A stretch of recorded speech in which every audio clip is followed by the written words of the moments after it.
It was the night before Thanksgiving, and all through the house, not a pontificator was stirring, not even Todd Mulrooney. Hey, you guys, welcome. RT Bear here. I'm going to host this bad boy. This is the Pontificators every Wednesday night. We rock it. This is our moment. And anybody tells you anything opposite, well, they're lying. They're not telling the truth. We got a good show tonight. I thought it would be fun, except Todd gave me a bunch of shit backstage. That we do like pontificators pontificating. So each one of us will get a moment, except for Todd now because he gave me a bunch of shit.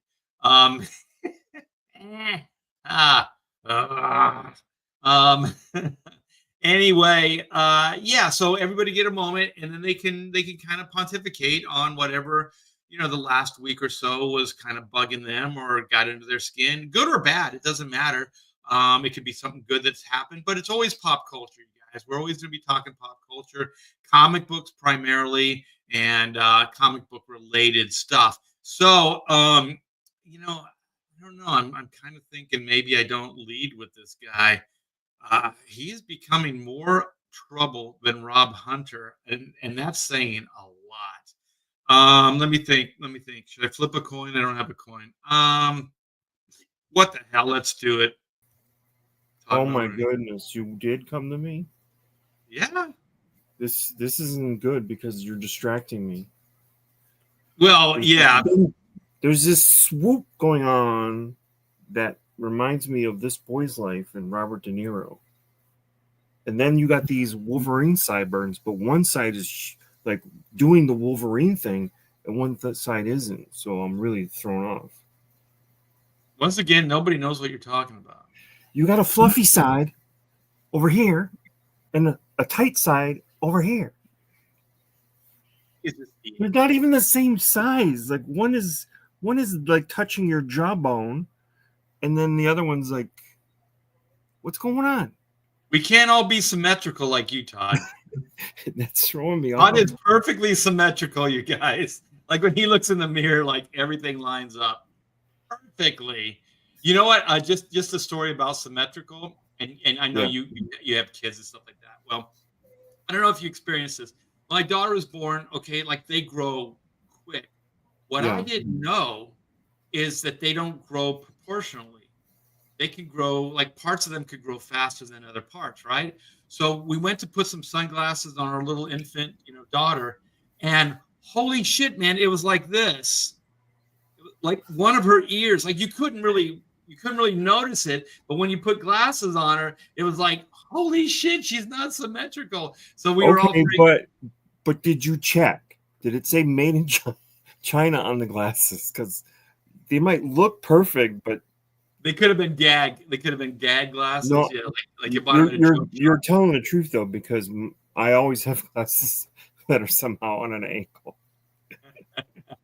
Well, eventually, like she evened out, and she wears glasses now, and they're all level and everything. But we talked to the doctor, and the doctor was like, "Yeah, sometimes they don't grow proportionately. Like sometimes one hand will be bigger than the other, and shit like that. And people don't really know that.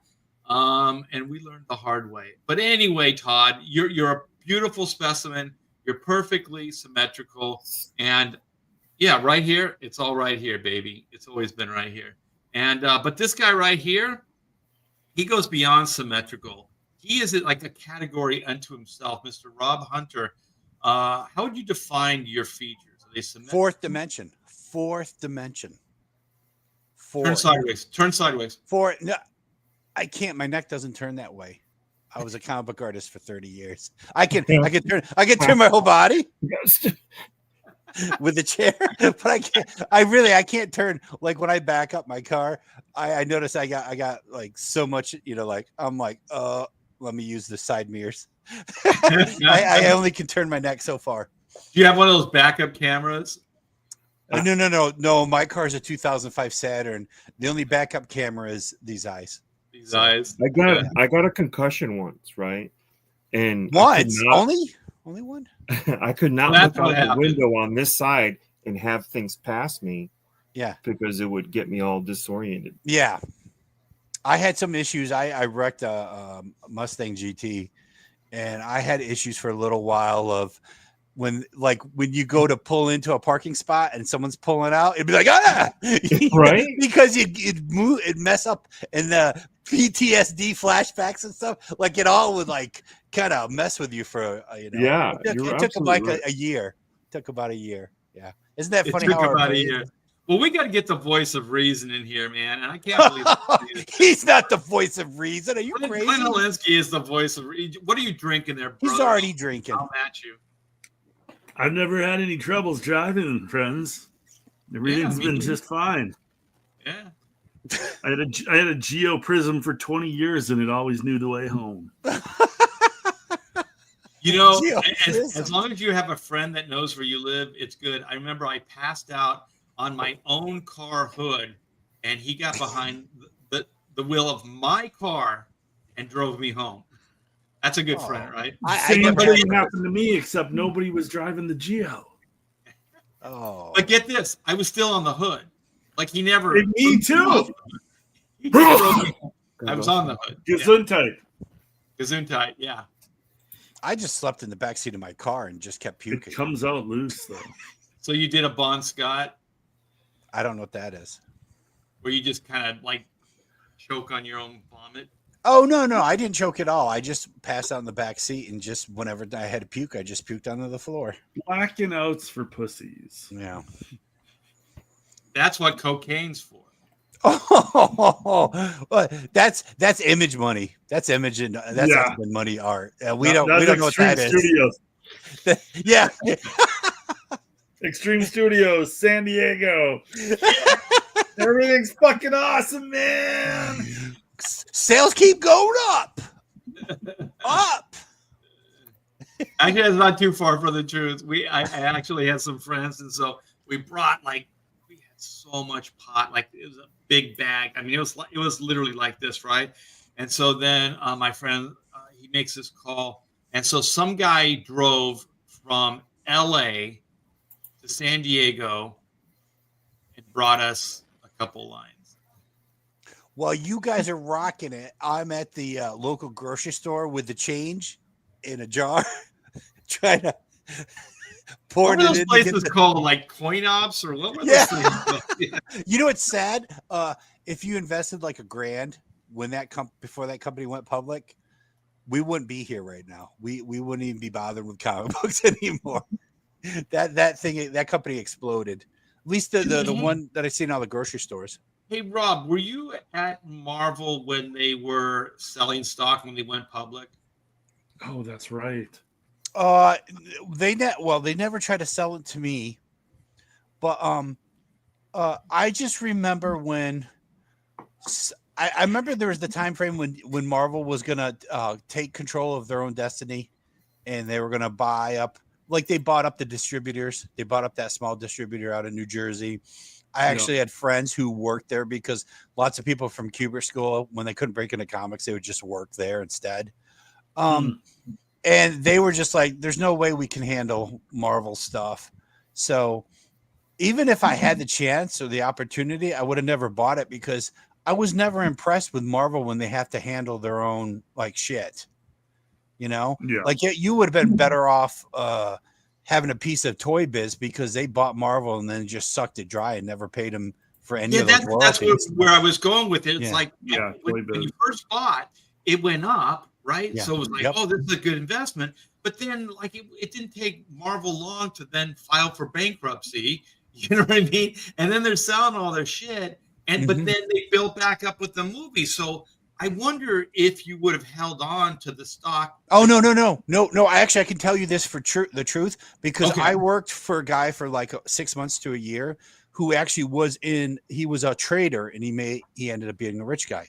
And he said that he looked at, because he was a comic book fan, I worked for him for a little while as under a comic book company.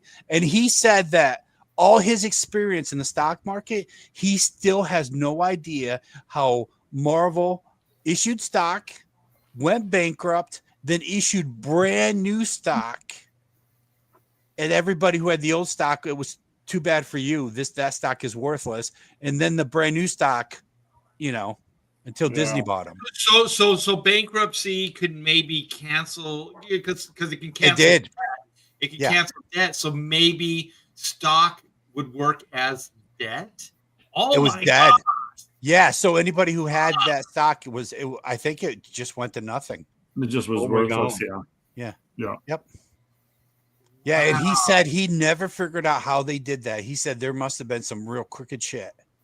Well, and I mean, you look back on those times, and all of that stuff had nothing to do with the comic book company, with how comics were selling. That was all just insider trading, like people Impression. that know. Yeah, it was all the greed is good, that whole era. And Marvel got used as just basically a piece or like a little pawn on the board for like rich in stock investor guys to make money off of. It had nothing ever to do with company. And then after it just kind of, I don't know how it landed with Disney or whatever, but yeah, it was a weird roller coaster time. I heard the Disney, because they knew that they were going to do the Disney Plus, but they thought it was going to be on cable. Disney only bought Marvel in the beginning is because they needed to fill out their cartoon line. So they were looking at all the Marvel cartoons and not having to pay Marvel royalties for that. So they're like, why don't we just buy the company? Because we're going to have another channel, another Disney. Yeah, maybe, but like Marvel already had like some big successes. Because the interesting thing is, okay, so Marvel stock, because I remember, I don't know if you remember, Rob, I worked under a contract with Marvel that if they chose to not pay you, they didn't have to. Oh, I never had a contract. It wasn't just royalties. It was your page rate as well, or incentives. It was your page rate as well. And so that was some scary times. But also, like the reason like Sony got such a good deal on Spider-Man and like is because they were hurting. And so they were trying to liquidate and trying to keep themselves afloat. And so you have that, but they did kind of build up to like those Tobey Maguire movies. As I don't know, I love and hate them. There's parts of them that I like, but there's a lot that I don't. But anyway, it was undeniable. They were huge successes. It was like, $780 million for Sony. And that's when Marvel took out that $800 million credit line with the bank so that they could create Marvel Studios. Exactly. So the thing is, it's really weird. Like they were selling stock and things early on, before the bankruptcy. But basically, people were just investing in the IP and the comic book publishing. So really, all they had was the success of those '90s X books and all that stuff that would even attract investors. You know what I mean? Mm-hmm. And that's why the stock dropped when the Image founders announced that they were going to Image. Right. And Marvel's stock dropped from what, like $14 to $11 or $9 or something. There was actually an article. There was an article in Forbes. Like they made cover headlines on that. Yeah. Image actually hurt Marvel stock. Mm-hmm. That was pretty incredible. But yeah, like it is kind of amazing that Marvel was even able to go as far as they have when you really think about like the nuts and bolts of everything. Like they're still like I know. Oh, Disney's like, we don't fucking own Spider-Man. I know that pisses them off. But they own everything else, and they're not managing anything well anyway. So even if they had Spider-Man, 100%, they'd probably have fucked it over. But the thing is, like, half of their shit. Yeah, because when you think about it, man, how did they? They're about to fuck up a Fantastic Four incredibly. Yeah. So it's weird because I remember like Marvel and DC was always like, Marvel were the ones. Oh, I didn't even have to boot him. So Marvel was always the ones that like they were going to make whatever work. Like, oh, well, Wolverine's selling right now. He'll go on every cover. Like they were the ones that were able to do that. DC would have moments in time. He didn't want to be the first one anymore. Well, you know what, Todd? I don't care. You're still going to be the first guy. But so like DC was the ones that they would always kind of have like moments in time, right? Where you go, oh shit, graphic novels, Watchmen, all those moments that they had. But I remember it was Jim Valentino told me, he said, DC will always F themselves over. He said, it's inevitable. They'll get something going and they'll screw it up. And if you look at their track record, they have. But then I just start thinking about, like, the more we're talking, like Marvel as a company, as an overall, film, entertainment, comics, everything. If you look at their track record, they've kind of built and fucked themselves over, And right now they're kind of in one of those phases where they're screwing themselves over. Go ahead. This is a business guy told me this once, and he says, take someone who's prominent, especially for something like Marvel, like specifically, let's talk about Marvel. Follow Joe Quesada. Joe Quesada, when comics were about to die, Joe Quesada went to Marvel Studios. Joe Quesada was at Marvel Studios, and then he's taken a sabbatical to work on his own stuff right before Marvel Studios went to shit. So watch a guy like Joe Quesada. Where does he go next? That's the next big thing, because a guy like Joe Quesada has no interest in actually he's there for the money and he's there for the clout. So wherever he's going is going to be the next big thing. So if all of a sudden we read an article about some video game venture, there you go. That's if you can buy the stock.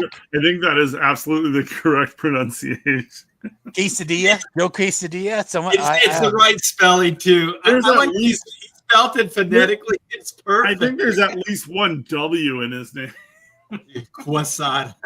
But that's so you just wherever he goes, that's what's going to be the next hot big thing, because that's all he cares about. He just cares about money. Quesada's out there. He's trying to sell. He's got his own little movie thing. He's trying to make the Mark Miller, Kirkman, all these guys. Oh, like Jeff Johns is out there with, and I think somebody's going to talk about this later with, what is his company called? Robot Head or? No. We got a first look deal with Prime. Yeah, what's Jeff Johns' company called though? I can't think of the name. Ghost Machine. Ghost Machine. Ghost something. Ghost Machine. Ghost Machine. He's got a couple guys in there too. I think he won't spend his own money. There's someone else who's the money guy. Like if you're a big time comic book person, whether you're a writer, about it, and I'll tell you about it later. Sorry, Todd. Get the spotlight. Stepping on Todd's toes. But the thing is, like Quesada versus, like, if we're going, what did you bring up, the writer?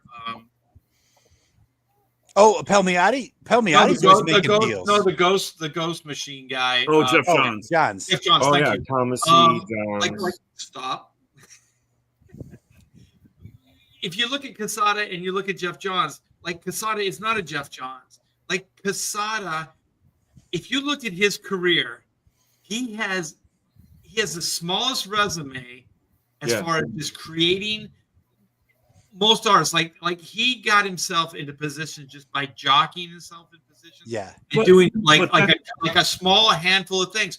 But he's not really a creative person. So if he's going to try to do a Jeff Johns thing, he's not that guy. Like create out of you know what he's doing, Art? He's selling his resume at being in there at the beginning of Marvel Studios. And anybody in comics would know Quesada is not that creative guy, doesn't have all these good ideas like Jeff Johns has created all these great storylines and characters and everything. Quesada but Quesada's smart, because there's some dumb investor that sees all the Hollywood superhero movies and like, oh, there's a bunch of money in that. They're still popular. It's 20 years later. Oh, here's this guy that was like one of the creative forces behind the early and Quesada can say that legitimately. I was there for all the early Marvel movie stuff. I was one of the creative blah, blah, blah. Even though every comic book fan knows it's bullshit. Right. It doesn't matter, because those comic book fans aren't signing the checks that these big investors are.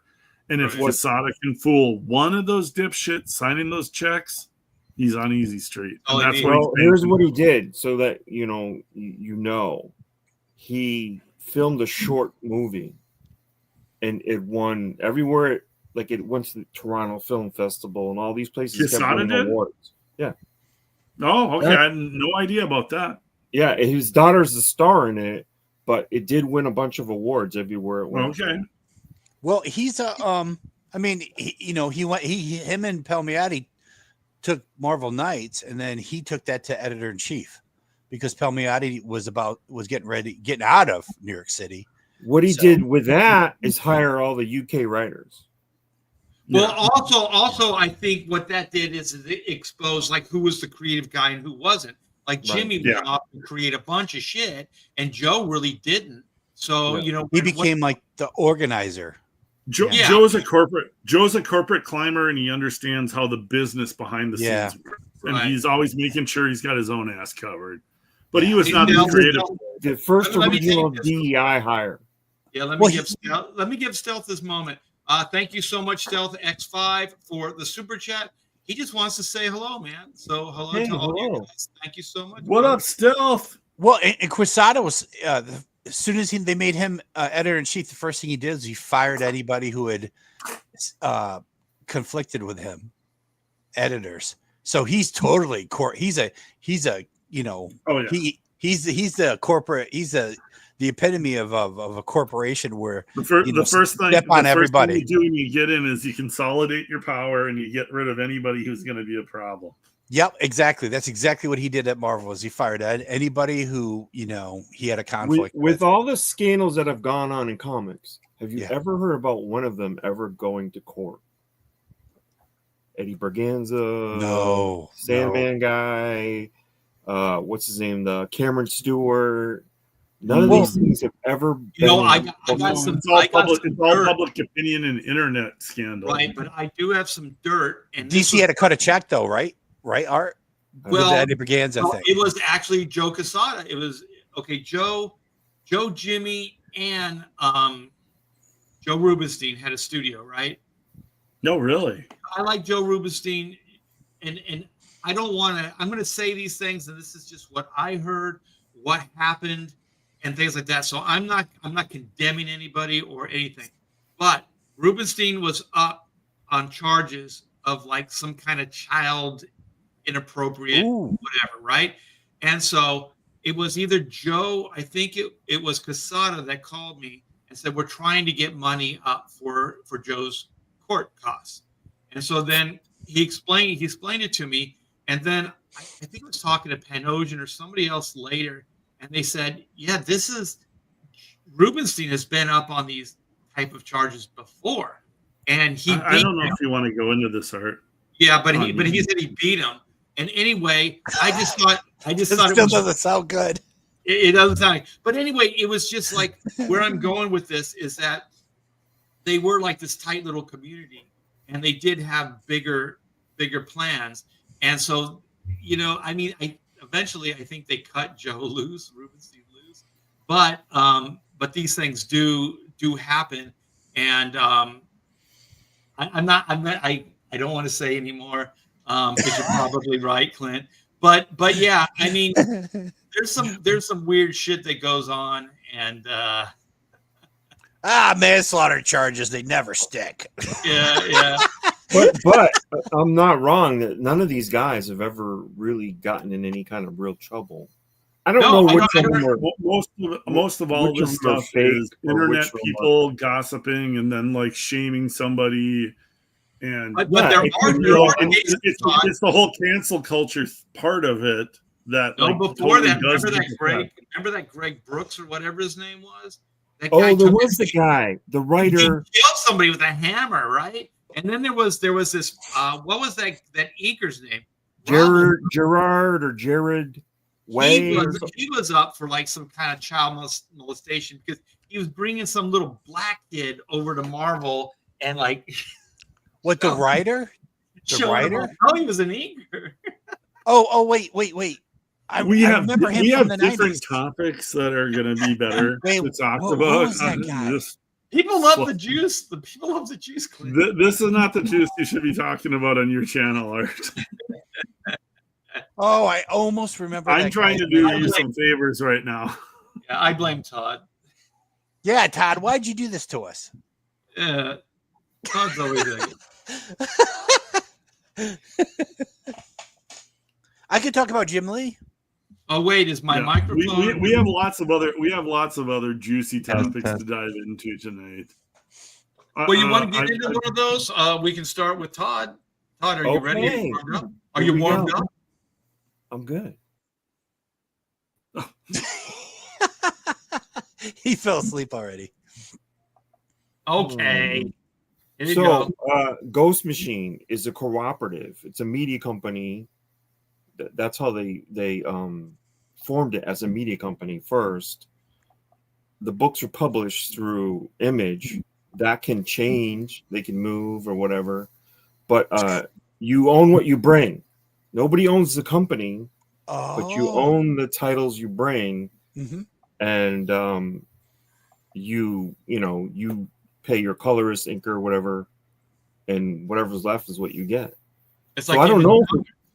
I don't even know if it's lucrative for them, or if a guy's like Gary Frank. I get why you would do it, because you're no longer getting your page rate that you got 5 years ago. Mm-hmm. So that's why you would do it. But I don't know if it makes more sense. Only if you sell something like to Hollywood or whatever, with connect. Obviously, you got one guy who has a lot of connections. Yeah. Jeff. I mean, But he's already a it's- producer. But the books they got great talent. Mm-hmm. Some newbie writers I've never heard of. I'll name some of the writers. They got like what they got Tomasi, and they've got a couple of Tomasi, right? they got a But I couple never heard of experienced this veteran Lamont. writers. I never heard of Lamont McGee. I'm guessing Jeff brought some guys in that he was developing that are probably. I bet any of the new guys you haven't heard are under contract to Jeff. Well, I guess whatever so, they're like, developing, Jeff's getting a piece. he would take people who wanted to write and make them his assistant. Yeah. So like this, But then you've got all Maytall. top-notch artists. Who's talking? Peter Snyberg is a new hire, but this Maytall Shoot, I don't know who she is. But you know a lot of these guys like Ivan Reyes and or Ivan Reese. Yeah. Either one. Danny Either one. Miki. They got some good inkers. Rob Lay, good letterer. Mm-hmm. Brian Hitch, Gary Frank, Jason Faybook. These are the guys they rolled out with right off the bat. Yeah. And- They and gutted DC. Yeah, but Yeah. but even though you say that, these were guys like that live here domestically and weren't getting paid enough to even live off. Or they must have at least been told, well, like, you know how it goes, right, Art? You're on an A book one day, and then, wow, we're paying this guy more than we're paying anybody else. Let's put him on a B book. And then eventually you're dwindled down to like, hey, we can't even give you what we gave you. Well, 'Cause we're not I think paying anybody Ivan else and I think those guys, they probably were told we're gonna have to lower your page rate. So those guys said, "Well, then we're done with you." Right, like Brian Hitch. Yeah. How do you tell a guy like that many years into the Or industry? Fayback. Yep. Or Ivan. Right. I This think what it was realistically is I don't think that the money is there. I think these guys are taking a gamble. This is just my gut. yes. Because Yeah. if these books I were agree. selling and they were making a mark, we would have heard about it. You know what I mean? Like this would be everywhere. These books are cleaning up, they're selling like hotcakes, blah, blah, blah. But they are. They No, are no, doing They're well. doing. By who's They're in the horrible like, standards. bottom half of like 50 Yeah. to 100. Yeah. So that isn't Th- great. Well, Yeah, but Is it okay if I say something, Todd? Yeah. the only way you're going to make money is if you're in the top 5, maybe top 10, because I don't know what the numbers are anymore. Maybe you guys know them a little bit better. Only but one that cracked top Get 5 out of was the Brian top- Hitch. once you But get this out is of the my top 10, you're not even making 100. You're not even selling 100K. This is my theory. This is my theory on it. So Brian Hitch been around a long time. I'm guessing he's older than me. He's like early mid 50s. Faybock's younger, but Yeah. he did well for himself. But he also sees where things are headed. Gary Frank been around forever. The mainstay of Ivan Rice been around a long time. All these guys have made good money off of comics. I would say they're all pretty financially stable, but they also see the way the comic industry is heading, where their page rates are going, even if they're the top-notch guys. And then I would say the tipping point was the Kirkman and then Mark Miller also doing it after Kirkman, is that the money is in Hollywood. All these guys see that. That's where I was going with it. Where I was going with it is they've been in comics for 20 years. These guys aren't doing it for the paycheck. They're doing it for the future. Like I almost guarantee you that the way, and I don't know this for sure, but to get this kind of talent group together, that they probably collectively signed with a Hollywood agency. Yes, a Circle of Confusion or somebody like that. And so they all signed with that. So then they get first look. So everything they create, they get first look with this company. And then this company has enough connections that it can get it in front of, film, TV, licensing, toys, whatever it is. And so I almost guarantee you this is more of a production type of company. Like this is an IP farm where they're creating things. And you know how you were talking about, Clint, that they've all probably made good money. I bet you that money is also sustaining this, because whatever money they're making, it's probably okay. But I bet you they're probably financing this stuff on their own on some level. Even if it's just to give them time to draw the books or write the books or whatever it is. So I think they're playing a big time gamble, but they're already kind of have this nest egg. I guess you could call it FU money. So and it is a risk, but it's not a crazy risk. I was shocked to see that they've already had done a hire artist. They hired Paul Pelletier to come in for an issue of Brian Hitch's book. Or I don't know how many issues, but so far one. And the thing is they don't even need to hire out to a production company or anything. Jeff's got all those connections when he was at the top at Warner Brothers. Like, he was talking to all these studios. He's got all those connections. Mark Miller showed Jeff what you could do when you sell to one of these Netflix type deals. And then every one of these artists, I mean, Art, behind the scenes, all these comic artists gossip with each other. Oh, everybody wants to know what everybody else is getting. That's like gold in comic book gossip currency. So you've got all of these artists that worked with Mark Miller on his Netflix stuff. And I guarantee you Gary Frank and Ivan Rice and all of these guys that are in Ghost Machine heard all the stories of the Mark Miller artists that scored big on these movie deals. That's different. And it's different. I'm going to go do that. For hire. Those are all for hire guys. They get nothing if it becomes, other than Frank Quietly, but all the rest of the guys, they get nothing. It depends on Mark Miller stuff. I think Francis Lennegue has a deal. Like, some of those guys do have ownership or co-ownership of some of them. I know Peter Gross, when they sold Chosen or whatever, Peter Gross is. No, and Miller just cut people checks as thank you. Right. He cut well-paid checks. They were really high checks. No. Those guys are part creators in some of those. No, they're not. They're absolutely not. They are. No, they're not. Which ones are you talking about then? Because I know some Oliver of them are. Copiel isn't. And he created, he drew the magic, whatever it is. The order is Jorge Jimenez isn't. Only one that is a co-creator is Frank Quietly. No, Peter Gross is too on Chosen. What is Chosen? That went to, I think it was a Netflix book or a Netflix thing. That show Chosen is not related. It might have been a different name, but yeah. It's not even related to any comic book whatsoever. Well, what is the book that they did together? I don't remember the name of it. I didn't read it. I just know that they were.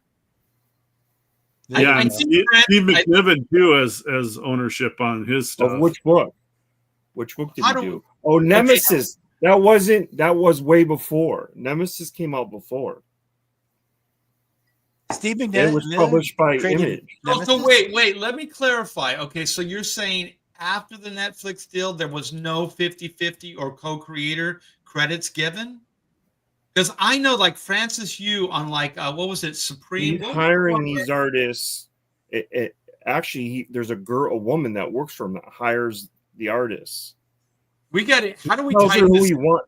Find He this tells her who he wants, and she tries to lure them with big money, but they don't get any. They don't get anything if it becomes a movie or whatever, a TV show. Well, so far the only ones that it was the only Netflix ones that have went through are what is the superhero one he did with Quietly? Jupiter's Jupiter Ascending or whatever.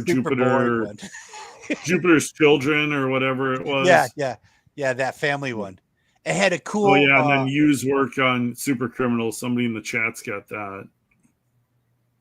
It had a cool ending, and I'm like, this story was so slow. We're never gonna see a second season, and we have it.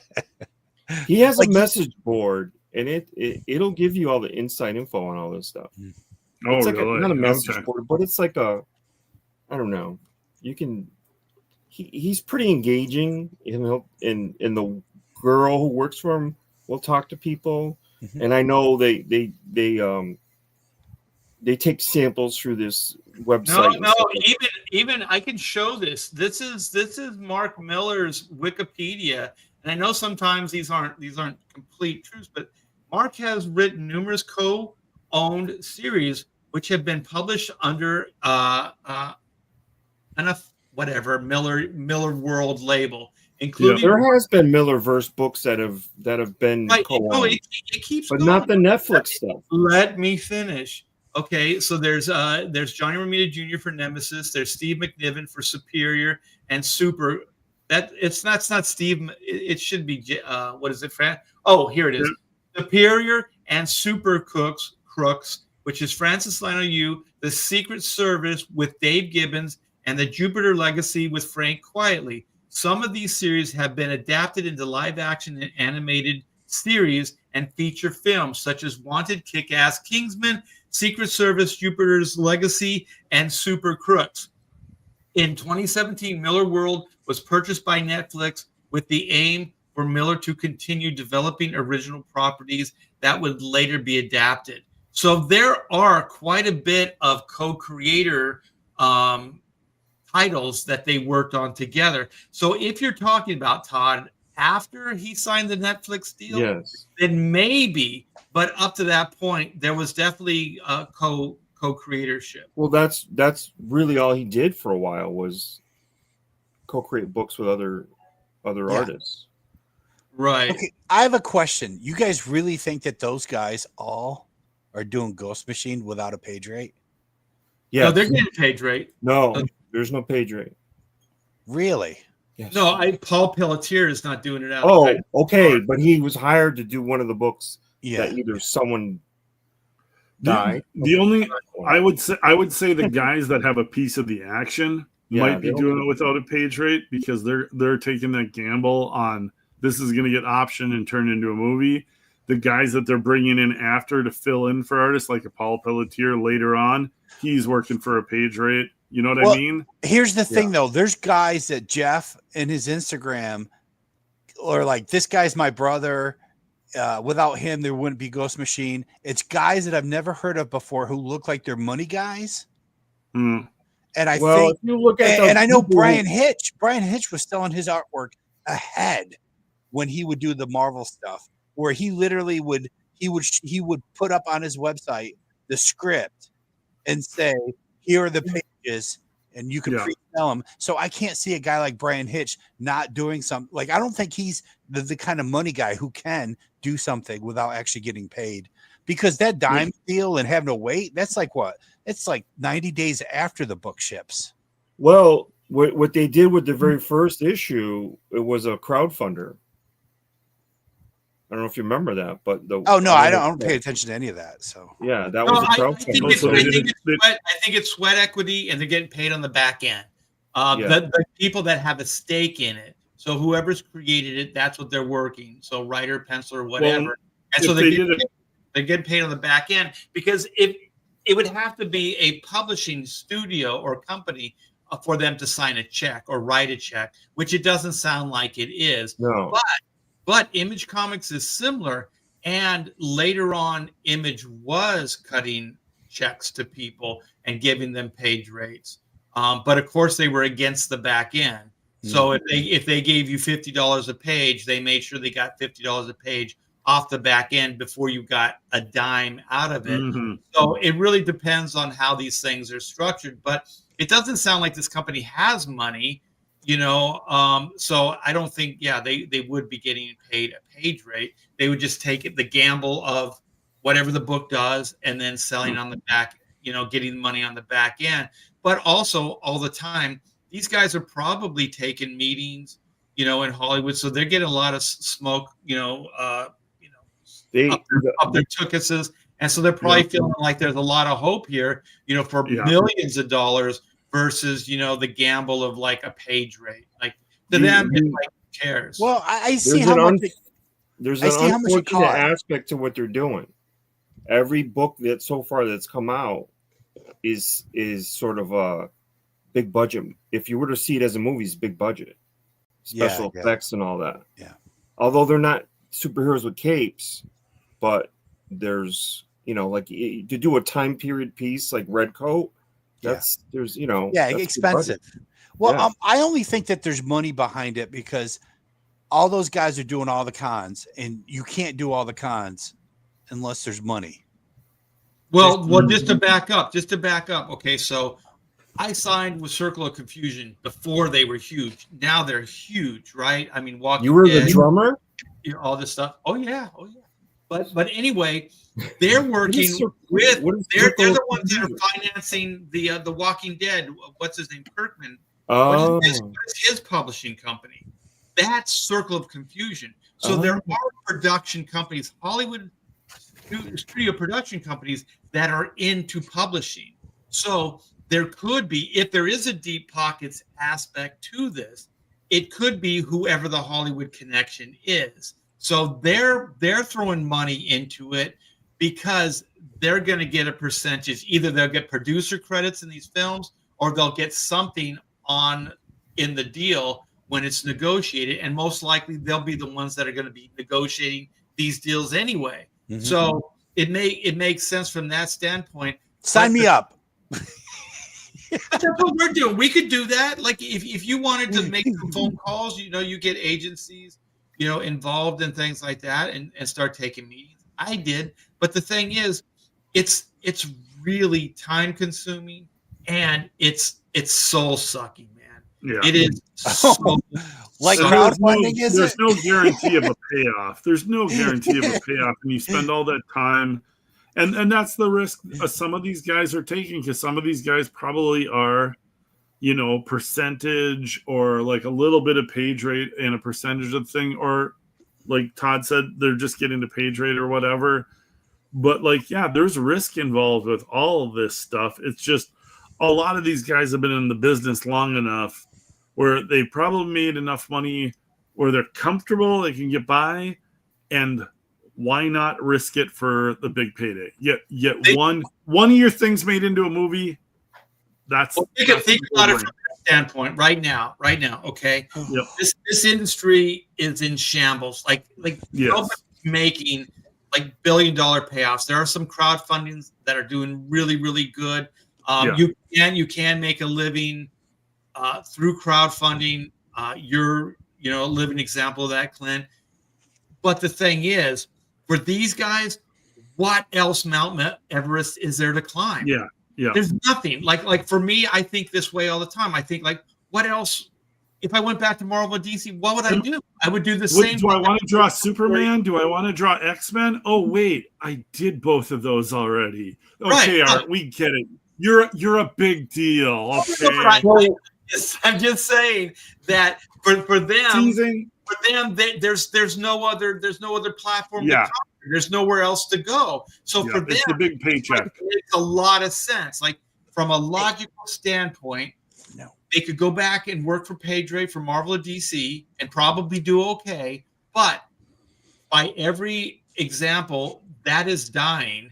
But if you can get a Hollywood deal, Well, then guess what? You have longevity, you got legitimacy, and then you have bragging rights. So then you have a career all of a sudden. I think it's more about bragging rights because, like, I would think Ivan and Brian Hitch could retire tomorrow off of their comic book careers. Ivan, not Brian. Not a guy who sells his artwork. Before you add some information. I could be wrong, but yeah, who knows? So the original creators are exclusive, meaning they can't work for anybody else. Mm-hmm. There's a new tier of creators coming that aren't exclusive. Freelancers. That are, they must be getting some kind of, we're going to float you some money to get started, like Layla Leah's and I don't know, there's a book called Francis Manipal. These guys must be, because they're not rich. So they can't go Francis without. has got his own company, though. Francis got his own advertising company. Who? Francis Manipal. Oh, yeah? That's why he hasn't been in comics for a long time. He's got his own, like, commercial art advertising company. Well, have you ever seen him? He's a sharp-dressed guy. You know he can work that. He can work Francis is only doing stuff because he wants to do stuff. It's not because he needs money. He knows his way around the client room. Yeah. He's smart that way. So if Francis is doing something with Jeff, it's because he sees some. Mm-hmm. He's not doing it because he's like needs to. Because he wants to. I would guess they have the representation. I guarantee you, Jeff Johns. I guarantee you, anybody that signs with that company that has a new IP, it goes into that exclusivity, and they're represented. They got some kind of first right of refusal with that production company, and that stuff goes and gets shopped around Hollywood. Why else would you do it? Nothing else makes sense. If they want to create independent stuff, they could go to Image. They could do like exactly. They could do anything. But like doing what we're doing, all of us, is like, this is heavy lifting. Like, we're a one-man operation, so it becomes harder. But they're kind of signing on to a company, right? Because it makes sense. So there's power in that entity, and I almost guarantee you, there's representation somewhere along the line. I talked to those guys. That make it worthwhile. I talked to those guys. They definitely don't want to do YouTube. I talked to most of them, and they can. The last thing they want to do is spend hours and hours on YouTube. They don't want to look at me like, "What are YouTube?" They don't want to crowdfund. They'll do their publishing through Image to put the books out, and even that is like low on the totem pole for like sales numbers and getting the books out. It's the IPs, and having the connections to these studios and production companies. That's where I would do these it. These guys' names are bigger than Image Comics now. So like if Jeff Johns goes, this is my publishing venture, this is my new company or my new IP, that's bigger news than Image could get. Like Image. Oh God, yeah. And then you have to give Image their percentage and all that other stuff. It's like, who cares? Like, this way, they're going direct to market, and all that extra money is going into their production. And it makes a lot of sense, because also they're kind of creating the star power movement. But the thing that I do find the most interesting is it's really not moving the needle with comic books. You know what I mean? I mean, it's not. It's not selling more books. No, they're, like everybody, it's not selling more books. Right. For years, people go, well, what's the next Image Comics? What's the next Image Comics? So I used to say, kind of like what we're doing is Image Comics, but not exactly. But what they're doing is a little bit closer, but it's not going to move the needle, because when Image did it, they hurt the company. They left at the top of their game. Right? They didn't leave later while things were declining or whatever. They left at the top of their game, and also the market was still strong. Yeah, the top of the market. That's the most important right. part. And so these guys are doing it at the bottom of the market, and also most of these guys are already, they're not the hot things anymore. Here's a truth bomb for you. So, Spawn 2 was announced back in 2018. So what does that say? Even one of the hottest creators with a hot book that has reached over 300 can't get a movie made. No, the first one was so bad. It was. Yeah. But what do you compare it to? Look at the movies of that year. They were all pretty bad. Yeah. So it's kind of relative, but they're looking at these movies going, this is all big budget stuff. We can't float that to this movie that didn't sell in the top 5 comic books. We can't do that. Yeah, and that doesn't mean anything. That's just the way Hollywood is now. It wasn't always that way, because how much did Legend do as a comic? It was a vampire comic, actually. It didn't do that great, right? Or Men in Black. Men in Black was a horrible. It was an indie book, and the art was Cowboys and Indians. Cowboys and Aliens. Right. Yeah, most of the biggest hits in Hollywood were like deep indie books. Like they were bad, like The Crow. Like these were, I'm sorry. It kind of substandard, as far as like art, compared to the mainstream. But the IPs and the ideas were good. They were good, and they had a good narrative, and they would make a good 2-hour adventure. And so that's what they have. But the thing is, like, good luck, Jeff, and those. I wish all the success on you. But you're also coming in where Hollywood has been burned by these things. You know what I mean? Yeah. So like Hollywood isn't like, oh yeah, superheroes. Oh, these guys are superhero creators. Let's give them money. Let's make a action adventure movie. It's like that paradigm is shifting quickly. I guarantee you, even Marvel isn't going to be going, here's $300 million to make the next, Marvel epic. They're not going to be doing that. Maybe it's not about movies. Maybe it's about video games.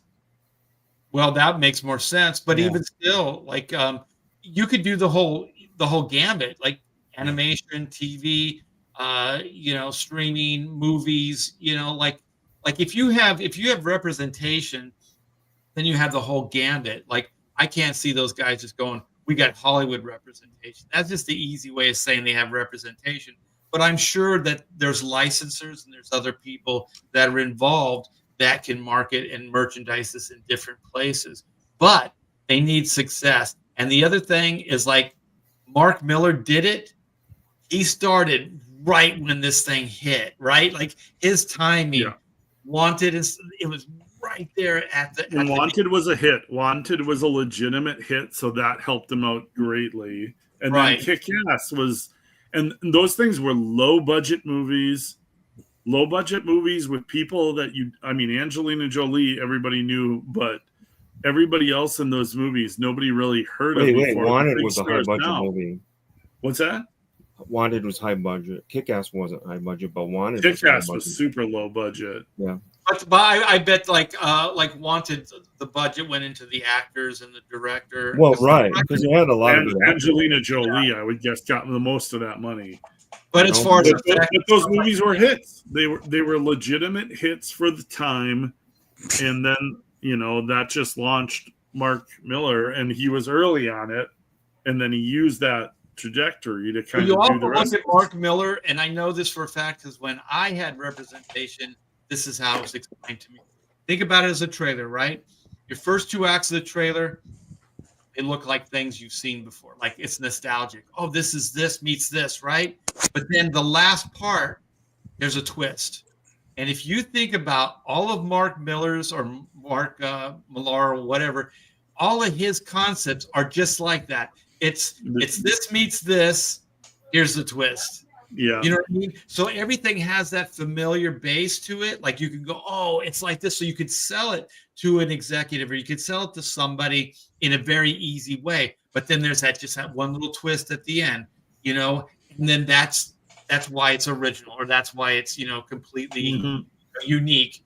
And the thing is, I think Jeff Johns is a corporate guy. I think he's a guy that works well in a corporate. I don't think he's like this guy that thinks outside the box and he's a rebel and he wants to, do his own thing. I think he's kind of more of this corporate guy. He works within that structure. I don't think Mark ever did. And so the thing is, like, I don't think he's ever really going to succeed the same way as Miller because his mindset is completely different. I always thought Johns maybe didn't didn't get treated seriously in Hollywood. Oh, Like I think But that's not what I'm talking about. I'm No, just talking about like Jim Lee is a corporate guy. Like, right, I you know what get that. Like Oh, okay, I get what you mean. he I get what you mean. walks I the think line. John's. Go ahead. I think John's. They did give him a bit of respect because he went from overseeing the DC TV stuff that was very popular on CW when it was popular, Yeah, and they moved him over to the movies. And I think But he weird was stuff part of a happened with the movies. but He was those part of movies a were corporation. successful. So, But I the don't know that TV stuff, the TV stuff, It was was. successful. Yeah, it was very so successful. they move him over to the movies. And then They're throwing spaghetti at the wall yeah, with all the different directors and stuff. Nobody's really sure what universe this movie's gonna be part of, and it's still kind of like that. You know, you got this guy in charge, but yet you're still going to go forward with all this other stuff. And then, let's bring back the Snyder. well, who do you blame? But who do you blame? I know they got rid of the Warner something Brothers. weird going on over there. Well, no, there's always been something because they got rid of all those guys, all the Warner Brothers execs that were part of that whole Snyderverse. They got rid of all look those. look at this even now, Rob, is that what's his face? Gunn is in charge of the whole DCU, and he's relaunching the whole DCU, except that they got these Matt Reeves Batman movies, and Batman is the most key part of the DCU. So it's still the same bullshit happening at Warner Brothers. Is like James Gunn is relaunching the whole DCU. Except they already have established this Batman universe, and they're doing like a trilogy of Batman movies. It's the same bullshit. But I'm talking about Johns. Because I think Johns is the kind of guy, because he is corporate, he was smart enough to maneuver. Because even when all the CW shit was falling apart, he still was over there doing the Stargirl crap. Yes, he was. Yeah, maneuver He was still cashing a check within that structure. But what I'm cashing a talking check. about is I don't think, like, to be an indie guy like what we're doing and stuff, there's a different fire in your belly, man. There is like an us against the world kind of thing, and you're just kind of doing it, your balls to the wall. You're going to make those breaks for yourself. He's like a corporate guy. He understands how to like maneuver through corporations, but he doesn't really, I believe he doesn't really have that same kind of internal drive that it takes to make these things independently. Oh, I don't think he cares about that. He's making sure that on the production list, he gets that. If the movie's $100 million movie, he gets his percentage off the top. Yeah. Before anybody else gets paid. And like, but I'm talking about Rob. Yeah, I'm talking about having the drive and having the ideas and having the ambition to move it forward. I don't really see that, because if he really did, he wouldn't start this company. He would just have done it himself. But he's trying to build a corporate entity to hide behind or to belong to. He's not just like us, where he's like, I got a good idea and I'm going to take it to the people. That's what Mark Miller's doing. But that's not what Jeff Johns is doing. Jeff Johns is nobody owns. They're all owners. Well, no, but because it's still kind of a corporate. It's still kind of a company, like aesthetic or aura. Well, here's the thing, Art. When you create a corporation like that and you get a money man, you have the ideas, but you also make sure you get paid every month or every 2 weeks. So you're saying he doesn't have the fire. I think he's just smart enough to know whether this happens or not happens and how successful this is. He makes sure he gets paid every 2 weeks. So I think of that person as not being a brave person. I think of a person like that. I'll sign up for that every day of the week. I see what you're saying, Rob, and I think you're right. I'm just saying I give him credit that I think he's the kind of guy who goes, hey, I will take risk, but there's going to be a paycheck to come along with that risk. He's not taking any risk, though. He's not taking any risk. That's the thing. He's not taking any risk. You know. Okay, but I don't. I looked into it, and I don't know who the money person is, but they are doing things like trailers and stuff with these comics that were pretty good. Yeah. Right. If you go to the Ghost Machine Instagram, you go back to the beginning, they were really throwing out a lot of media and content to say what they were doing. They weren't, they weren't stupid about it, right? And they So- were promoting. They were promoting at the They were cons. promoting. Who they else were is hitting going to all the big everywhere. cons? They were Marvel and they DC were, don't go to the big cons, so no, they're right. smart enough to So do that. there may be a money person, or he may be the money person. Yeah. I don't know, but Hmm. they call it a cooperative and they call it a media company. So I when think you if do anybody that, you're was- trying to be all across the board.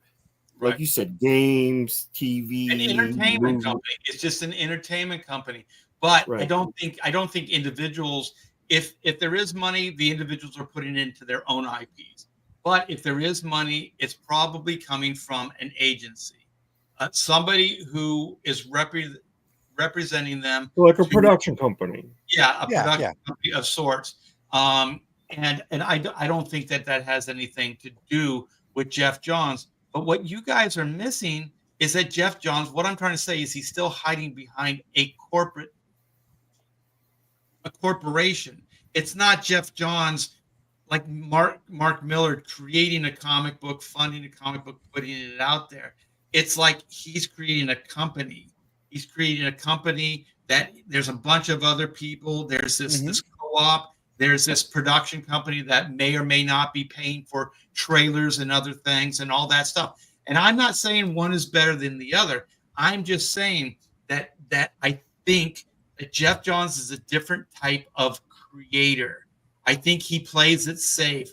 It's like what Rob was saying. He's making sure that certain promises are made, certain monies are met so that they can make this thing financially go. But what I'm saying is, I like the gutsy guy like Mark Miller, like people like us that are saying, F all that, we're going to do it ourselves and we're going to put it out there. Because I think that's how Mark Miller is. Some guys are doing that. As an artist and you're looking for your next gig, would you want to work for the gutsy guy who's putting it all out there and risking everything? Or would you want to work for the guy who's got a corporate plan and that you're going to get paid for your work? Get paid. Yeah, there's a credit That's line. not what we're talking about. Regardless of whether things get options for film or not.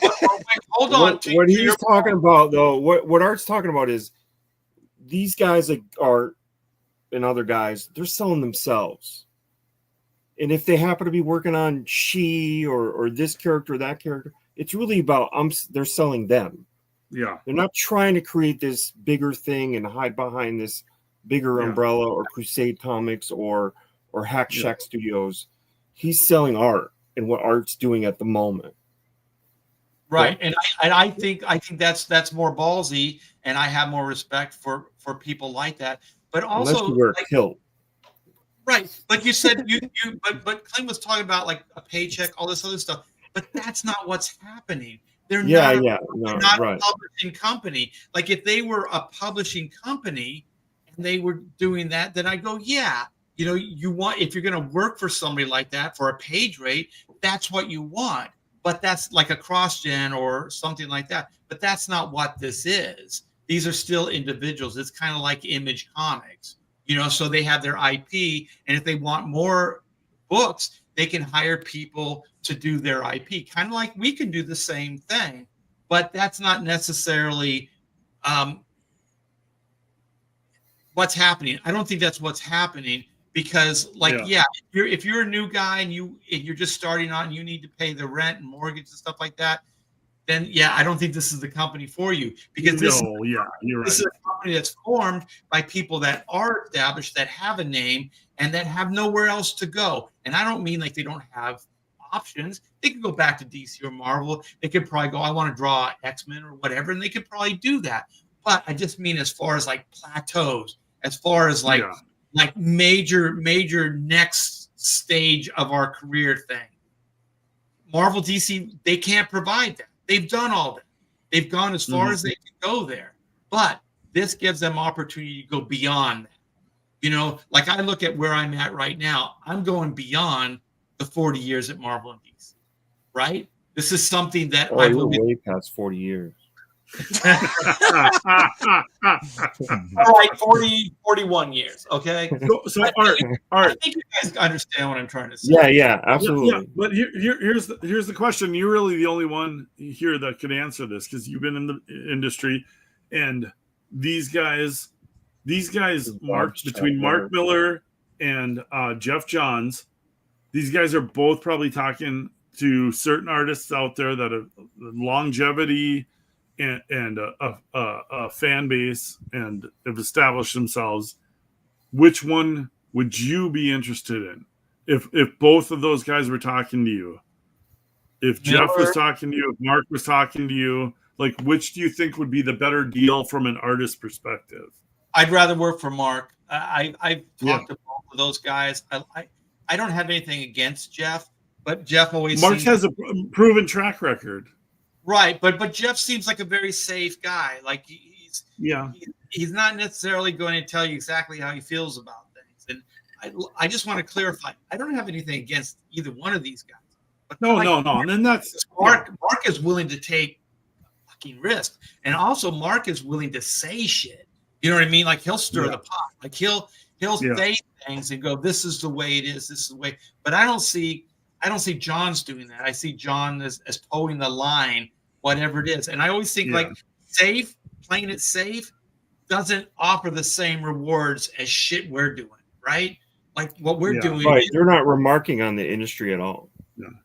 And I would say Jeff's probably had stuff optioned, but nothing's on film yet. Where Mark has a proven track record of stuff getting on film, getting done. And so it's just an easier, like this stuff has happened already. You know, when you're an artist, you're like, what have you done? And what can you help me get done? I used to pitch to Jeff John's wife, which is Anessa Dorsey over at Cartoon Central. I mean, that dude's hooked up. He's hooked up, man. He's in there.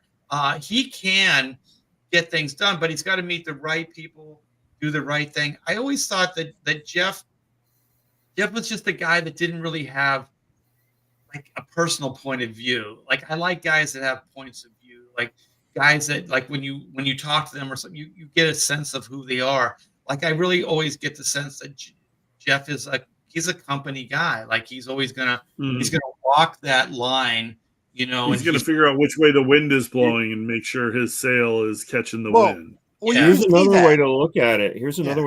If Vivid Studios was making movies, Clint would be fucking rolling in dough. Oh yeah. Well, look at Johns. He got a name writing comic books, and then he immediately segued as fast as he could over to Warner Brothers and CW.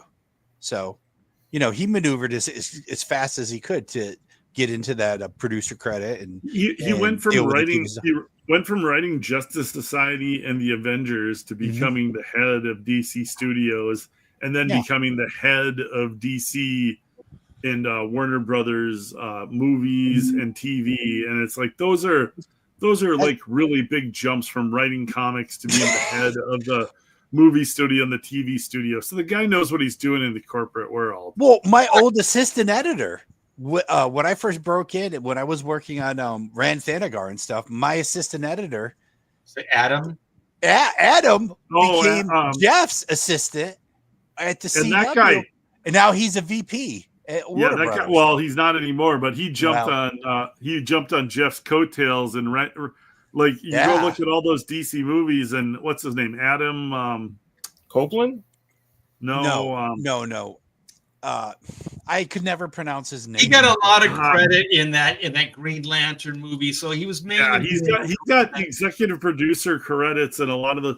Oh, Adam Schlagman. Yes, Schlagman. Yeah, yes. Oh, yeah. The thing is, I have a funny story with that guy. So I go into his office, right? There's all these movie scripts and stuff. So I just like to just fuck around. So I pick up some of these things and I start reading them out loud. He just like runs over and goes, "You can't read that." And I'm like, well, how about this one? Like, no. Art's taking photos. He's like, "Oh, this would make a great comic book." Click. So just to finish on my segment, the last PR thing that was written out of Ghost Machine Mhm. was in July. Right. Wow, No. really? So that's a long. Yeah, that was them hiring quiet. Danny Meeke and Andrew Curry. So that's a long time ago. Nothing's Yeah. really It's going been on. quiet for a while. There's no announcement or something other than books. But I mean, there's no announcement of, ooh, we made this big move and it paid off.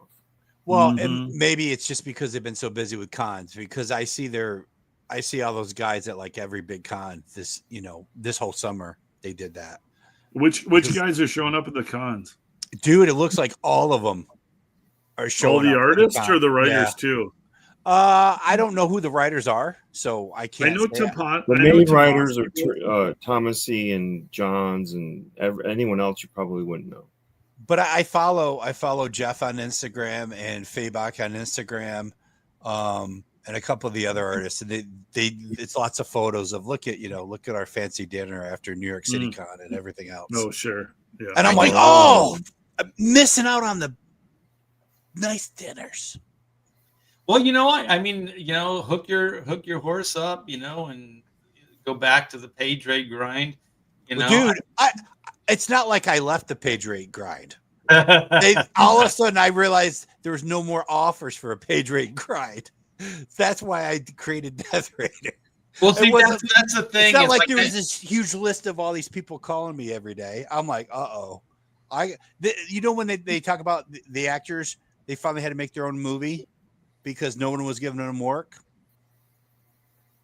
That was me. I'm like, I got to make my own comic book because the options became less and less every month. So I was like, right, and I think that is the industry. I mean, industry. If you have 20 years or more logged in, I mean, if you're a newbie coming up, then you'll get paid whatever they decide to get you. But if you have expectations of a page rate and what you should be paid, it's going to be really tough for them to make it.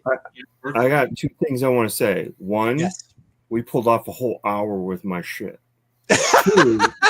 Two, people are still here waiting for Tyson DeGrassi to. I told people we were interviewing him today, so they're still here waiting. Oh, I actually have the note right here to bring up that Tyson DeGrassi. That dude's a douchebag. I can spend he's a douchebag. I can spend an hour talking about that. He's a big douchebag. But if you let's go real quick and see what Rob's got. I know Clint's got something as well. You don't have an hour, I'll tell you that. Well, I just want. I could talk. We'll have as long as it takes. One thing, Late Kick asked in chat what happened to Frank Miller Presents. I think Frank Miller Presents was over the moment Dan DiDio left. Yeah, and I don't think the sales were there to carry the books because I actually inked an issue for for Dan and Frank Miller Presents. Not on Frank Miller, of course. No. One of the Brazilian guys. I was gonna say, keep that original art, Rob. What was the name of the book? Because I don't know anything about. I don't even know what the name of the book was. I'm guessing they had nothing really happened money. in the book. Nothing really happened in it. They had some startup money and they burned through it as fast as possible. And it was then a fairy sales tale turned into nothing. And obviously Frank is doing. Yeah. Well, it was a sci-fi book. I did. I still can. Dan actually will email me back when I email him on Instagram. So that's a positive compared to a lot of peers in the industry who won't email me back anymore. And I asked Dan, I go, hey, you think Frank wants to do some crowdfunding yet? And he said, Frank's old school. So maybe in another year, we might have Frank here at Pontificators and we'll be launching some Frank book. That would be awesome. The thing is, I don't think Frank has the drive to do it. I think the drive was all Dan.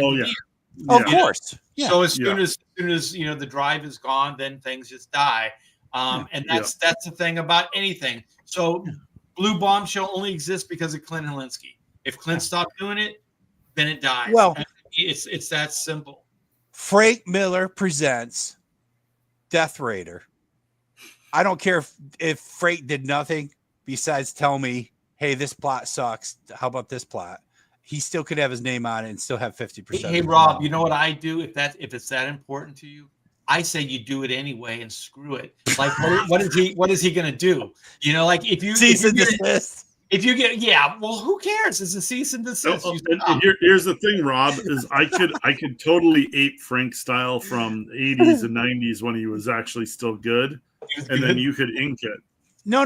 We're not. I would still do all the artwork. We'll just say Frank Miller or Frank wrote it. Presents. I can write a little F and M in the corner. Oh, that's a great idea. Written by Frank Miller. That's all. I just need him to write it. Yeah, have him write a couple of lines of dialogue and turn it into an entire book. Hey, Rob, I say just do it. Just do it and just launch Death Raider 2. Well, okay, all right. This is going to go over well since we already talked about it in front of everybody. Death Raider 2, written by Frank Miller. Yes, exactly. There you go. Make that I'll get sued so fast. Just do can't sue you. There's only one way to find out, and then hey, it's just free advertising then too for the book. My crowdfunder is getting sued by Frank Miller.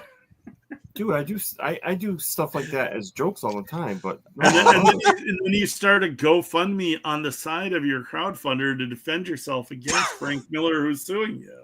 Yeah, and all you have to do, Rob, is say it's a parody. Just say it's just a parody. Like Death Raider's a parody of, I don't know.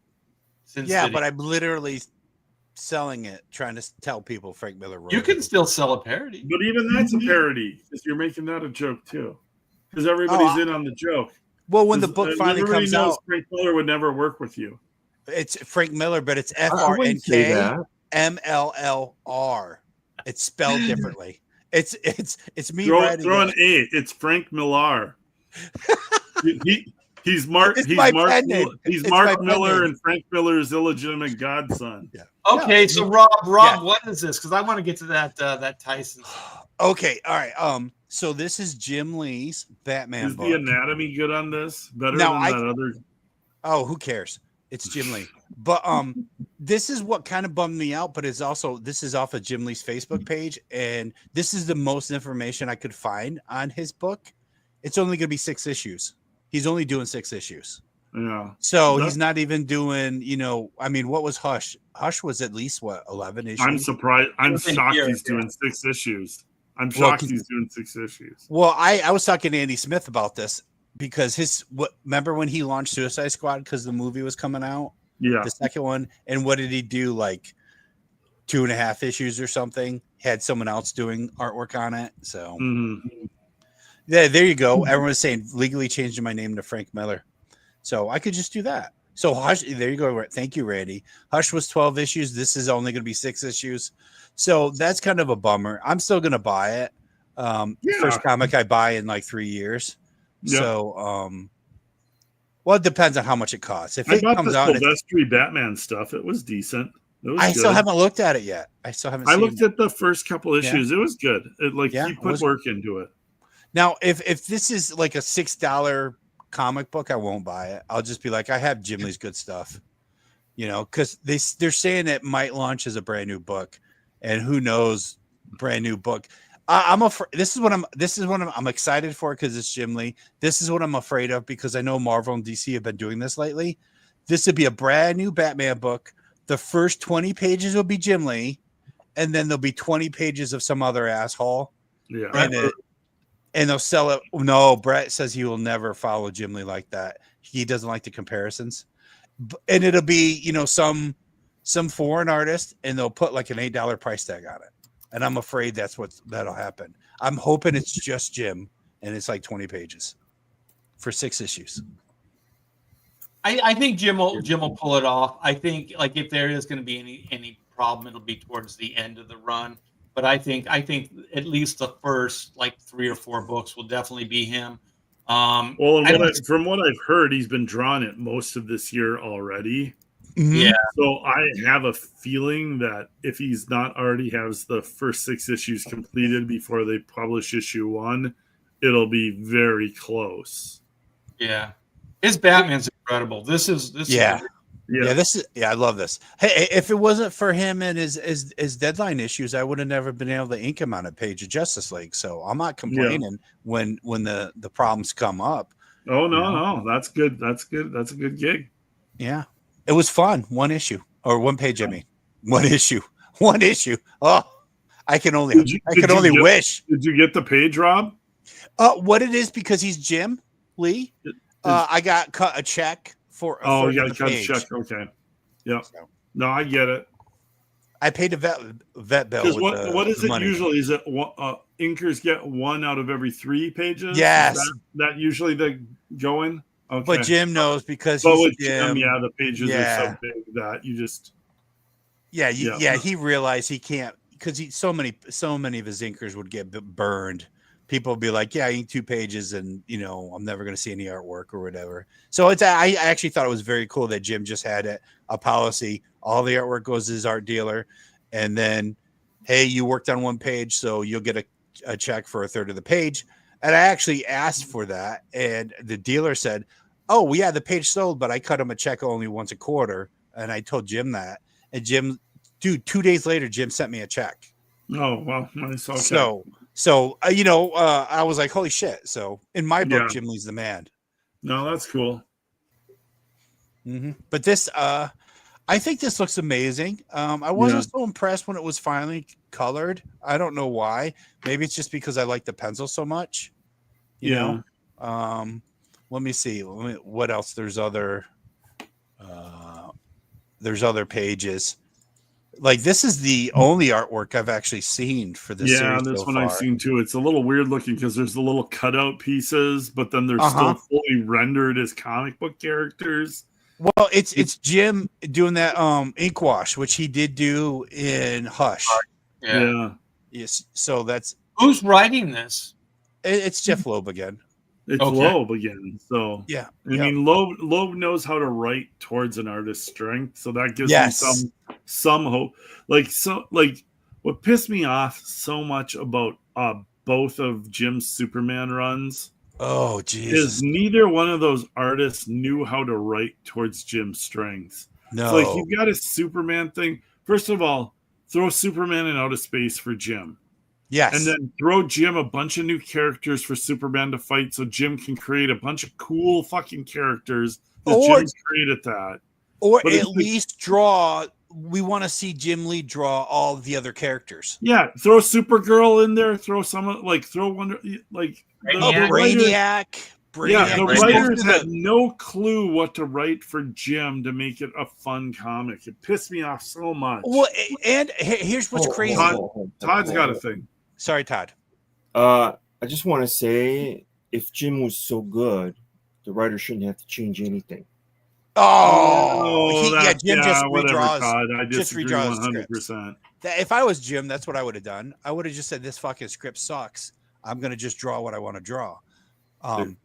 Yeah, that was the thing about that Superman run too, is that the writer just this weren't Superman. These weren't written by anybody that really loves Superman. No, they wanted to do great Superman adventures. Especially the Azzarello stuff was just. Oh God, it sucked. It was too heady, and it was just weird. And it's Why, like, you didn't like Superman going down to Earth and talk to a priest? Yeah. No, not even a little bit. Maybe Padre Pietro. No? Oh God, you actually remember Yes, that? let's Shit? get I into burned all that out of these my brain. philosophical conversations with Superman. Dude. And then the priest gets turned into this monstrous mutation, super powered whatever. Oh, it was so fucking stupid. One of Jim Lee's favorite DC teams is Legion of Superheroes. Throw Legion of Superheroes in there with Superman. You didn't have Superman go into the future? It's Jim Lee's favorite DC team. You could have had What are you doing? Instead, they had that shit that was just pointless and mindless. Oh, it was so asinine. And like, how does Jim not say to the writer, "Hey, this is the kind of stuff. These are the characters I want to draw. Write something about that." I don't. It's just so frustrating, dude. Well, just think about Jim's luck at DC with writers like that Frank Miller, Batman All-Star. Like, that should have been a slam dunk. Man, and it wasn't Jim. It was Frank that let that thing down. Yeah, that's true. Yeah. Jeff is the only one who's given Jim decent stuff to draw since he's been at DC. Because he writes to the almost strength. 20 damn years now. Yeah, he writes to the penciler's strength. Just like dude, Chris Jeff- Claremont said that. Chris Claremont said he. Well, here's what I'm afraid happened is the friggin' writer wrote the script for the Superman stuff 6 months before Jim Lee was. They decided to put Jim Lee on that book. Maybe. I doubt it. Especially the Azzarello stuff. I think they went in there as a team, and Jim liked Azzarello's writing on other stuff, and then put him on Superman. Like Azzarello can write only noir stuff. He can write Batman. He can write crime noir. Superman is never crime noir. It doesn't fit that thing. Well, it's true because when you look back at Jim replacing Chris Claremont on the X-Men stuff, Jim with Chris Claremont was a lot better than Jim on X-Men, where he was kind of control of the story. So Jim with Chris was Jim at his best. Yes. Yep. It makes and the weird thing is Jim had a leg up at DC Comics. Like he could have worked with anybody. Like he could actually have handpicked whoever it was that he wanted to work with. And I understand the Frank Miller thing. I do. Yeah. I've known Jim for a while. Jim idolizes Frank Miller. Jim loves Frank. As do I. And so it was just like the geek in him he had to do it. But the thing is, I think the industry and a lot of people have known that Frank Miller has checked out on any kind of mainstream superhero stuff for like 20, 30 years. Yeah. Like the guy has no interest in it. When he did that Spawn Batman, that was the first time I saw it. It was like, it was Frank Miller's writing, but it was like a caricature of Frank Miller writing. That was not Frank Miller. It was kind of like, Frank doing Frank Miller. You know what I mean? Second, second Batman Returns or whatever that he drew himself and threw Plastic Man was in. Meta. He was saying, I was like, okay. Yeah. Frank Miller is checked out of the building. Yeah. You think part of it is also scheduling? Because I know that Dave Finch felt like he got effed over on Batman because that last Batman book that he did from issue 1 on, the editor was just like, sorry, we needed the sales for this quarter. And Dave was like, come on, man, you guys promised me more time before the first issue came out. So I always wondered if something with the Frank Miller and the Jim Lee Batman, something happened where they're like, we have so much excitement for this. We told you third quarter, but we're now going to make a second quarter. Before that. Yeah, Frank was checked out decades before that. I think what greenlit it was Jim's enthusiasm for the project itself, and the whole All-Star thing was supposed to be DC's ultimate line of books, right? Yeah. And so Jim was not phoning in that art. That was it was like gorgeous. Jim wanted that book to shine, and it just was garbage, right? He did everything he could to make that thing work, but the thing is, he wasn't given anything to do that. It must have broke Jim's heart to get those scripts and have to draw pages like Eat the Rat or whatever it was, when Robin. Yeah, the whole Green Lantern thing and painting. We're gonna paint him yellow, and then he's gonna I thought that was funny. He's gonna break Green Lantern's throat or something, and then Batman has to I like that. I thought it was funny, like Green Lantern. We're gonna paint a yellow room, and it's gonna. The thing is, it's serious contempt for those characters. Yeah, that's what it was. It comes through. And the thing is, I've worked with enough people, and I understand contempt. Okay. And contempt sometimes, if you can be healthy with it, you can create great things because you can use it. You can use it. So like Frank Miller's Dark Knight Returns, I think there was some contempt. If you read it, you remember there's some stuff in there, but you see the spin on it. Like he always hated the yellow and the bat, right? So then he goes, well, it's a target, right? So then that's like a contemptuous thing he had for the character. And so there's a series of little things like that are in that story. Batman's whole speech to Superman when he's like, you're there for apple pie and whatever the politicians tell you.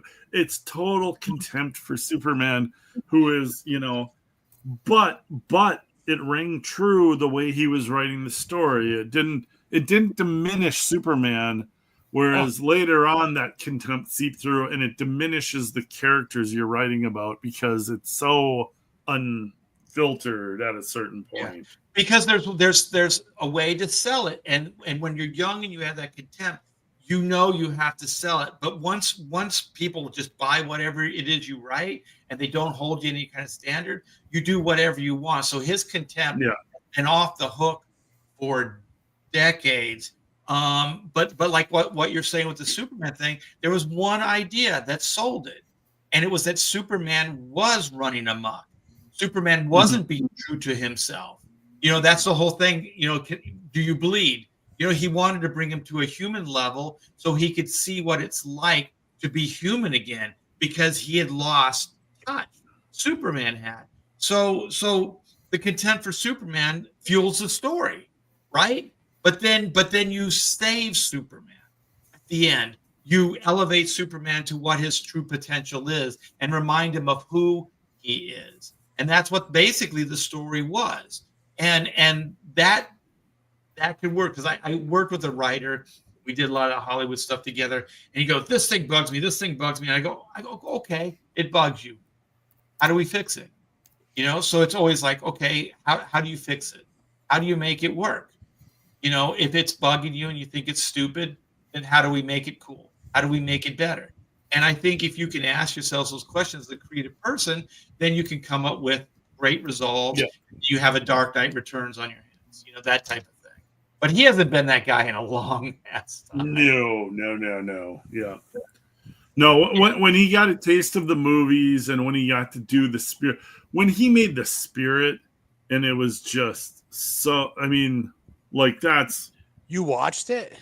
You watched it? I watched it once. No way. There's no way I was going to watch that. I heard it was. Yeah, I was checked out. It was such pure garbage. Man, I want to get to that point. Him copying somebody who had copied him to make a movie about one of the people that he supposedly thought was one of his comic book heroes, who threw all of his creation into the garbage for the love of Hollywood limelight. It was like Frank Miller sold his soul on that Spirit movie, and he'll never redeem himself. That sounds amazing, to make so much money and so much success that you just everything is contempt, and you just like, oh, let me. And just. I mean, he's just like I can't imagine that he's not just some bitter old man that thinks that the comic book industry just chewed him up and spit him out. But I think that's all self-indulgence. Wait, do you think he still feels that way even every time he gets another Dark Knight Returns check for every time they reprint the hardcover?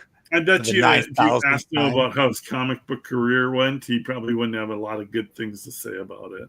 Well, okay, but I'm sure everyone saw that what it said on that Watchmen cartoon movie. Characters drawn by Dave Gibbons. That's it. No mention of what's his name whatsoever. Alan Moore. Yeah. No mention. Yeah. And I'm sure he looks at stuff like that and he's like, he feels vindicated. Yeah. He don't want to be his legacy to be crushed, though.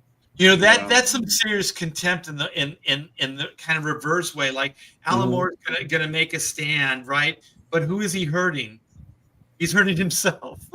Yeah. And he probably doesn't realize it. Whereas Frank Miller, well, I don't know. I mean, I think this is my theory about Frank. Okay, I think Frank has always been that guy. I think he's always been that guy.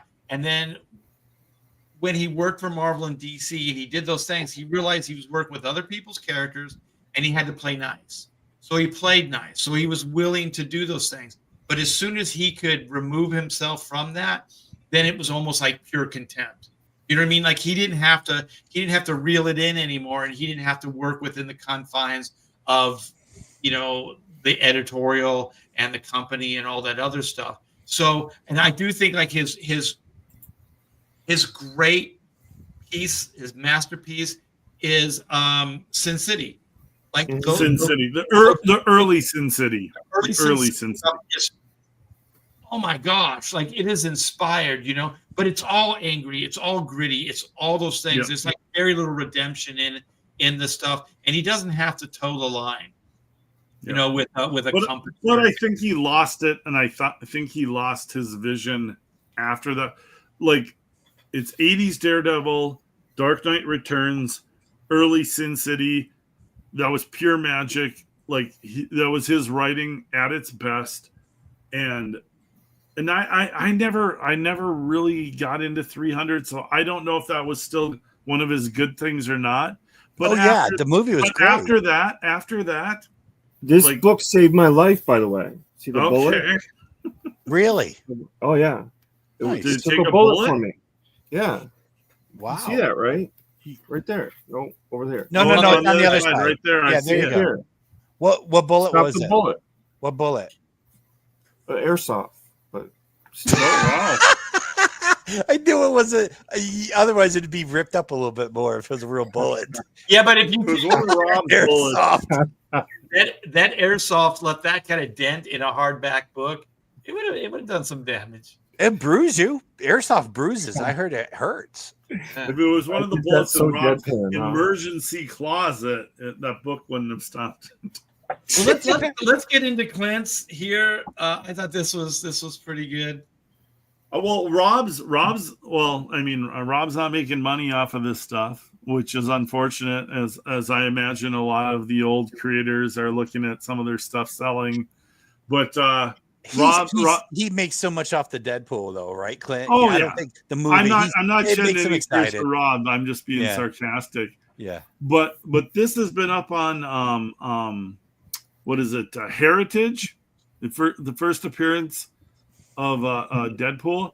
But I was thinking we could all go through an inking critique on this one. And the longevity of inks on older comic book art. Well, I think it's funny is the high-res scans that Heritage gives to all of us. We could easily make counterfeits of all of this great stuff. Oh my God! And flood the market. Yeah, the thought has crossed my mind. Mm-hmm. Me too. But what do we think about markers versus permanent ink? And I know you can see technique. This one's pretty bad. Yeah, you can see how gray out they go. Yeah. Yeah. Do you think that's Sharpie? That's Sharpie. Yeah, that's Sharpie. And there was a lot of that in Rob's X-Men or X-Force stuff, I think. Yeah. Oh, all the filling black. Well, so Rob is this Rob inking himself on this one? Probably. No. I have no idea. I would imagine so. Yeah. You know who that looks like? Your buddy Mark. Who? Mark Pacella or whatever it is. I don't think so. This definitely has Sabal? Rob. No, this was way before John Sabal. Yeah, this was New Mutants, right? This is New Mutants. Yeah, this is New Mutants because Deadpool, this first appearance. Yeah, he's inking himself. He's inking. Well, at least the credit is himself. Oh, look it up! Don't be afraid to look it up. No. It's Rob. This is Rob inking himself. I know that, and that's why I figured. I thought it was Rob because of the markers, because he's just trying to get it done fast. He still just uses markers. Well, I mean, he doesn't do Sharpie, but he still uses the same markers everybody else uses. Yeah, the permanent ink pens or whatever. Oh, the little brush. Permanent not even the brush. He does the whatever. Yeah, not the brush ones. You asked about a critique, like an ink critique, Clint. I'm not gonna overly get into the detail, nitty gritty of Do it. No, you wouldn't let me talk about child molestation and all that earlier. So I'm not gonna get into that. But the thing is, from my point of view, there was a time where I could have just covered these lines and not really had an issue with it, right? I would have made it look as good as I could without really changing anything. But now I don't think I could even get past. I don't think I could ink this now, just because those shoulder muscles would bother you. Dude, that's the least of it. There's this whole disconnected hand coming forward, it's not even connected to the arm. It's just kind of floating there. But how many things do you think you can fit between the spaces on the fingers of that hand? Oh, he Like, always drew hands like that. The super wide oh, hands. I know, but like Yeah. the gap between the fingers. Yeah, none of it would bother me. I would just clean up the rendering, make it a little tighter and stuff. Don't anybody think for a second I'm ripping on art or ripping on Rob, because I love Rob's art. I'm a Rob fan. He did I'm ink himself. I'm just always amazed at the stuff that he could do, and he could make. Somehow he made it work. It did work, because this book sold millions of copies. Well, it was detailed and it was powerful and it was dynamic. He broke all the rules, but you have to look at the competition that was out at the same time. There were so many guys just doing the same plain stuff. Well, they were copying Rob because Rob was being so successful. And, Rob was copying, you know, the West Coast guys, which was Jim Lee, Will Spataccio, Scott Williams, and myself. And Art Adams. Yeah, Rob Liefeld was mostly Art Adams. It was Art Adams, but you know what? Yeah, like that was early. That's in the early DNA of Rob. Like that's I agree. But the rendering, the superficial stuff, that's the West Coast stuff. Was it the X Office always bitching at Rob to try to draw more like Jim Lee? I think they were bitching at everybody to draw more. Yeah, I think they were giving him shit, saying, you know, I wish I hadn't been in 11th grade then. Yeah. But the thing is, you didn't have to bitch too much because you wanted to do it, right? Because you knew it was successful. Because you know, like it's not like Marvel had to go, you know, you really need to draw like this, or you're not going to be this. I think people were just like, this is the style. You know, there's always been a house style at Marvel and DC, so. For sure. This was kind of becoming the house style. So, would you like to make $20,000 a month of royalties? Yes, I would. So you just start drawing that way.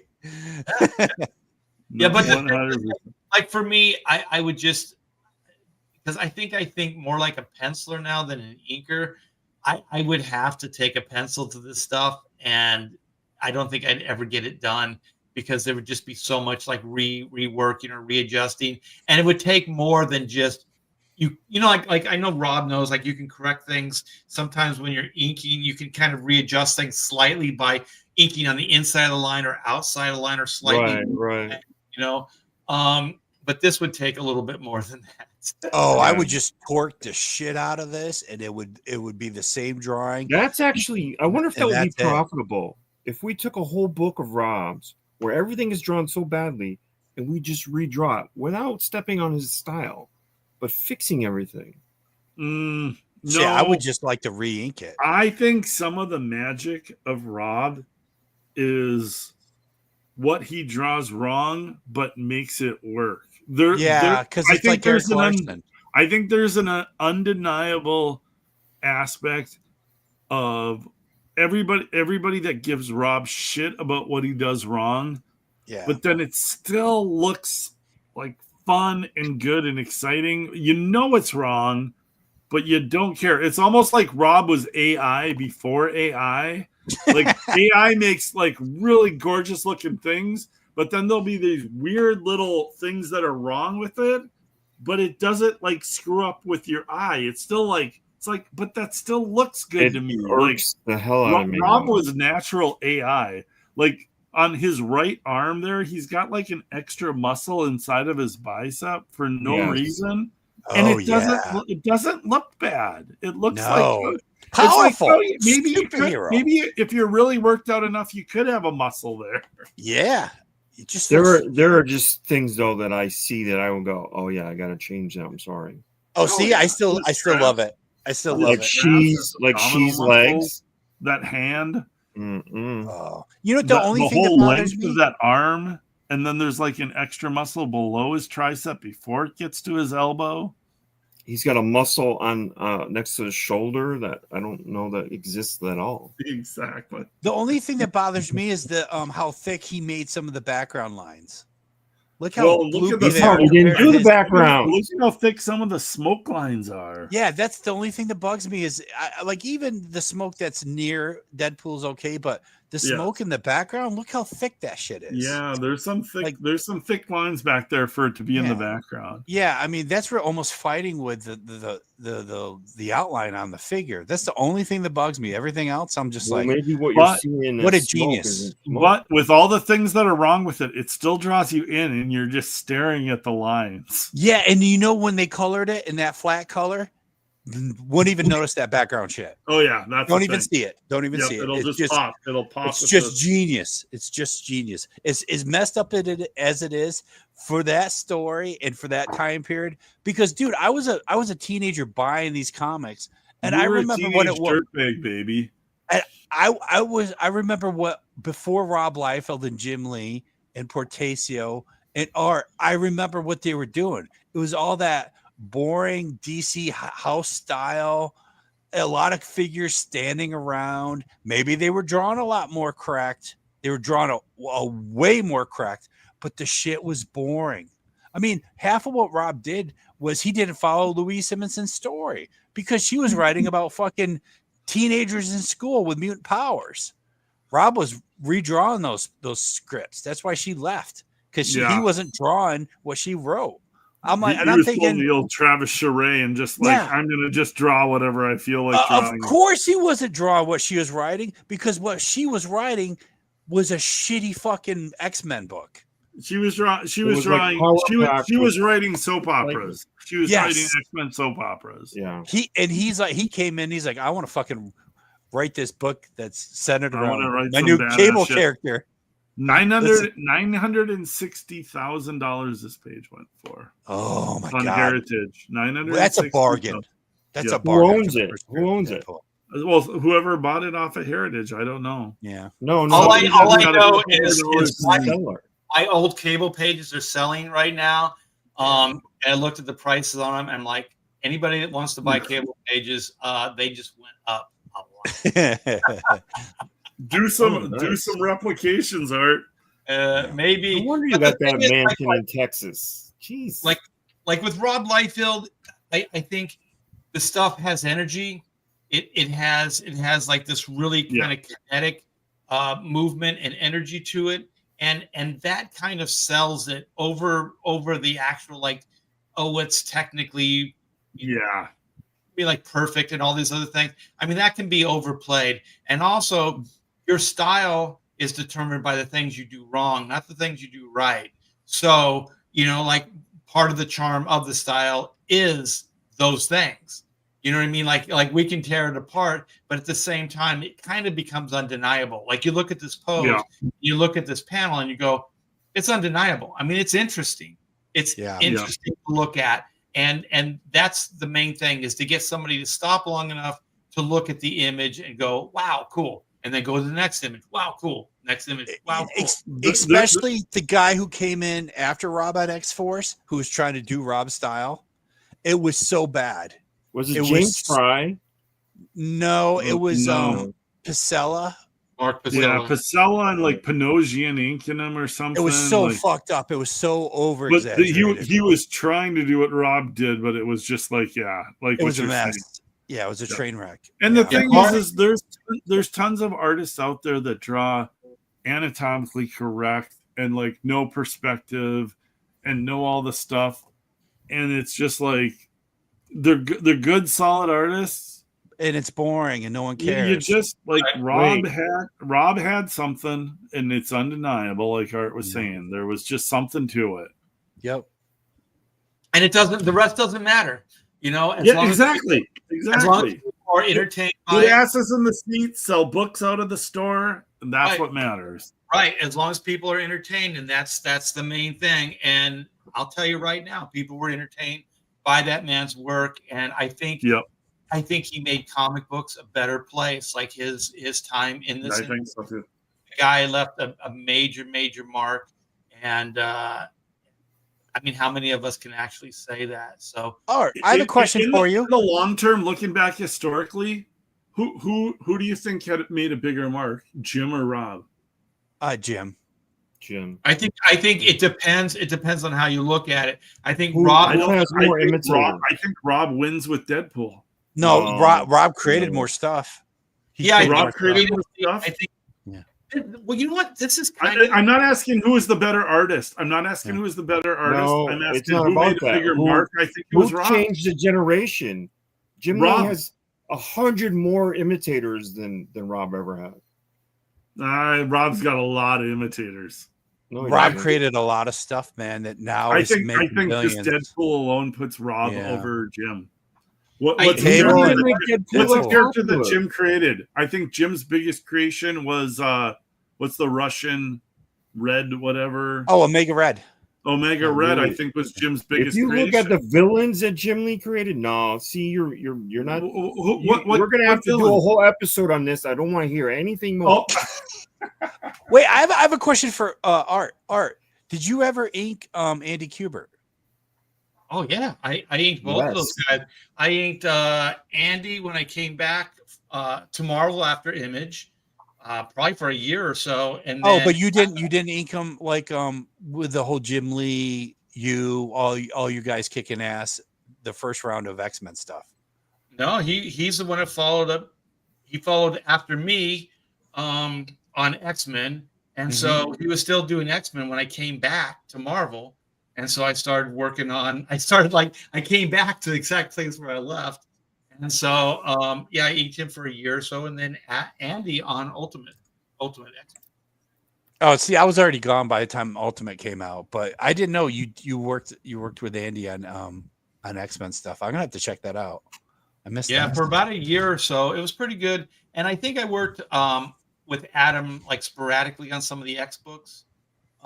Like fill-ins or like I issue here, issue there, kind of thing. But it was a lot of fun. But just the thing, the Jim Lee and Rob Liefeld thing, I think it's kind of, I think it's a 50-50. I think it's a wash because you can't really compare apples to apples. You can't do that because like Jim Lee can draw circles around Rob. I think Rob would even do that, right? But oh God, yeah. If you look at like, okay, Jim Lee had a decade where it was basically that was the style that was dictated, for at least 10 years. He was the Neil Adams, he was the Jack Kirby of the 90s. And so he has that. But like you said, Clint, Rob Liefeld created so much. All those Cable characters, Deadpool, just on and on. And then also, I think that Rob's characters at Image, even though they were derivative, I think Youngblood is a way more interesting concept than Wildcats was. And some of those characters. Brandon Choi, he was a terrible writer. He's a terrible writer. He really is. He was Come Jim on. Lee's. He was his little Come buddy. on, Dan Quayle. Dan Quayle is the mystery villain behind all of your first story arc. Oh, I don't even remember that. Dan Quayle played a large part in the first 4 issues of Wildcats. Oh, really? Well drawn, Wow. poorly written. It couldn't even get off the fucking ground. It was so bad. I like that issue that Richard Bennett inked with Zealot. That was a pretty cool issue. Oh yeah. Oh, I know which one you're talking about. Yeah, I've got Another all those Jim things. Lee clone, And by the way. the thing is Jim, like I said, Jim could draw circles around Rob, and Rob was a poor imitation of Jim, but the creative energy is a is so much better that Jim was as an artist over Rob. Creative energy wise, Rob was that much better over Jim for just creating concepts of characters that like caught the zeitgeist. And also Image Comics. He was the first one that took a chance. Image Comics was he named it, and did all that stuff. Oh, so yeah. He was way more of a pioneer. I think there is a theme like the Jeff Johns versus Mark Miller thing. It's kind of the Jim Lee thing too. Like Jim is a corporate guy. Rob is an independent spirit. I can see that. Miller's that way. And then Jeff Johns is the corporate guy. And I'm not making any like, one's better than the other. It's way to bring it back around, Art. Yeah. Hey, didn't Jim do an issue of Savage Dragon? When they all traded off. That's right. And I think Eric Larson is still crying about it. Because Savage Dragon was the best weird. Savage Dragon book of all time. because Jim Savage Dragon was so cool, but it also wasn't as exaggerated as like the whole Eric Larson, Rob Liefeld kind of thing. Yeah. So it was almost like Savage Dragon in another universe. Eric had to go back and redraw the issue so that he could put his 13th issue in for the issue that Jim. I mean, God, that guy got his panties in a twist. Wow, really? He did that? Oh yeah, he totally did that. I just remember Savage Dragon. I liked that in the miniseries because you're still using Zipatone. But by the time he decided Zipatone was taking too long, I was already done with Eric Larson and Savage Dragon. I'm going to take this. Art of Roy, ask him Malin's early stuff before getting published was straight up Travis with Troy Hubbs inking. Troy Hubbs, Hatch X Studios. I'm just saying. Oh, okay, that's what I want. That's what I'm curious because I remember he came out of the studio. Cherished on Dark Stars. No.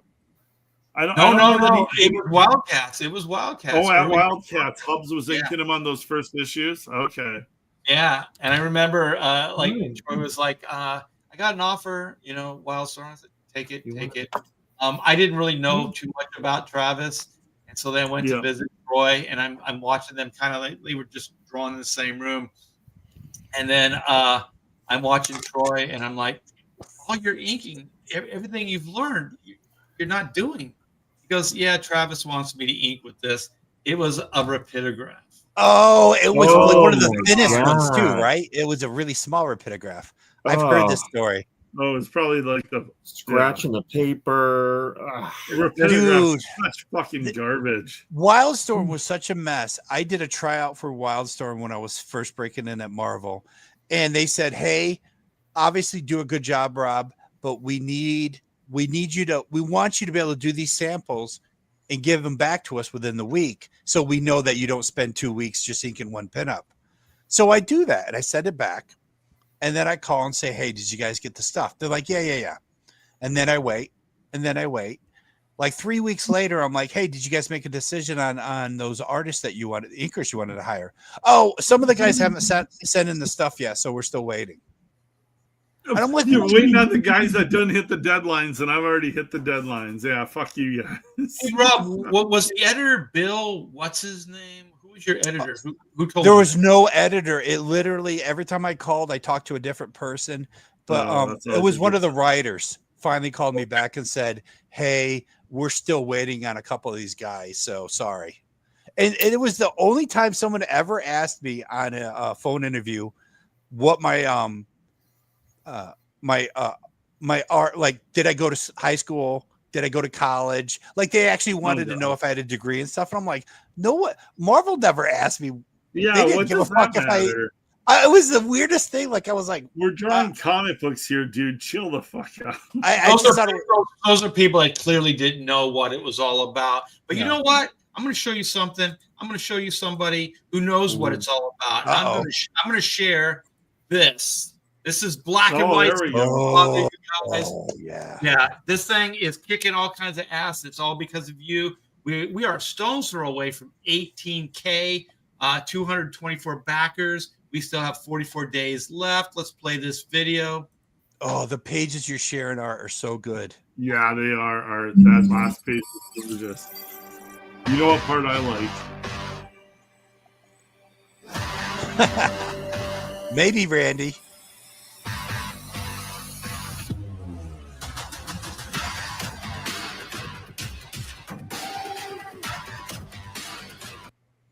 There it is right there. There's the money shot. That is the money shot. No, yeah. I love this stuff. Your jungle stuff looks so good, Art. Put those legs on She.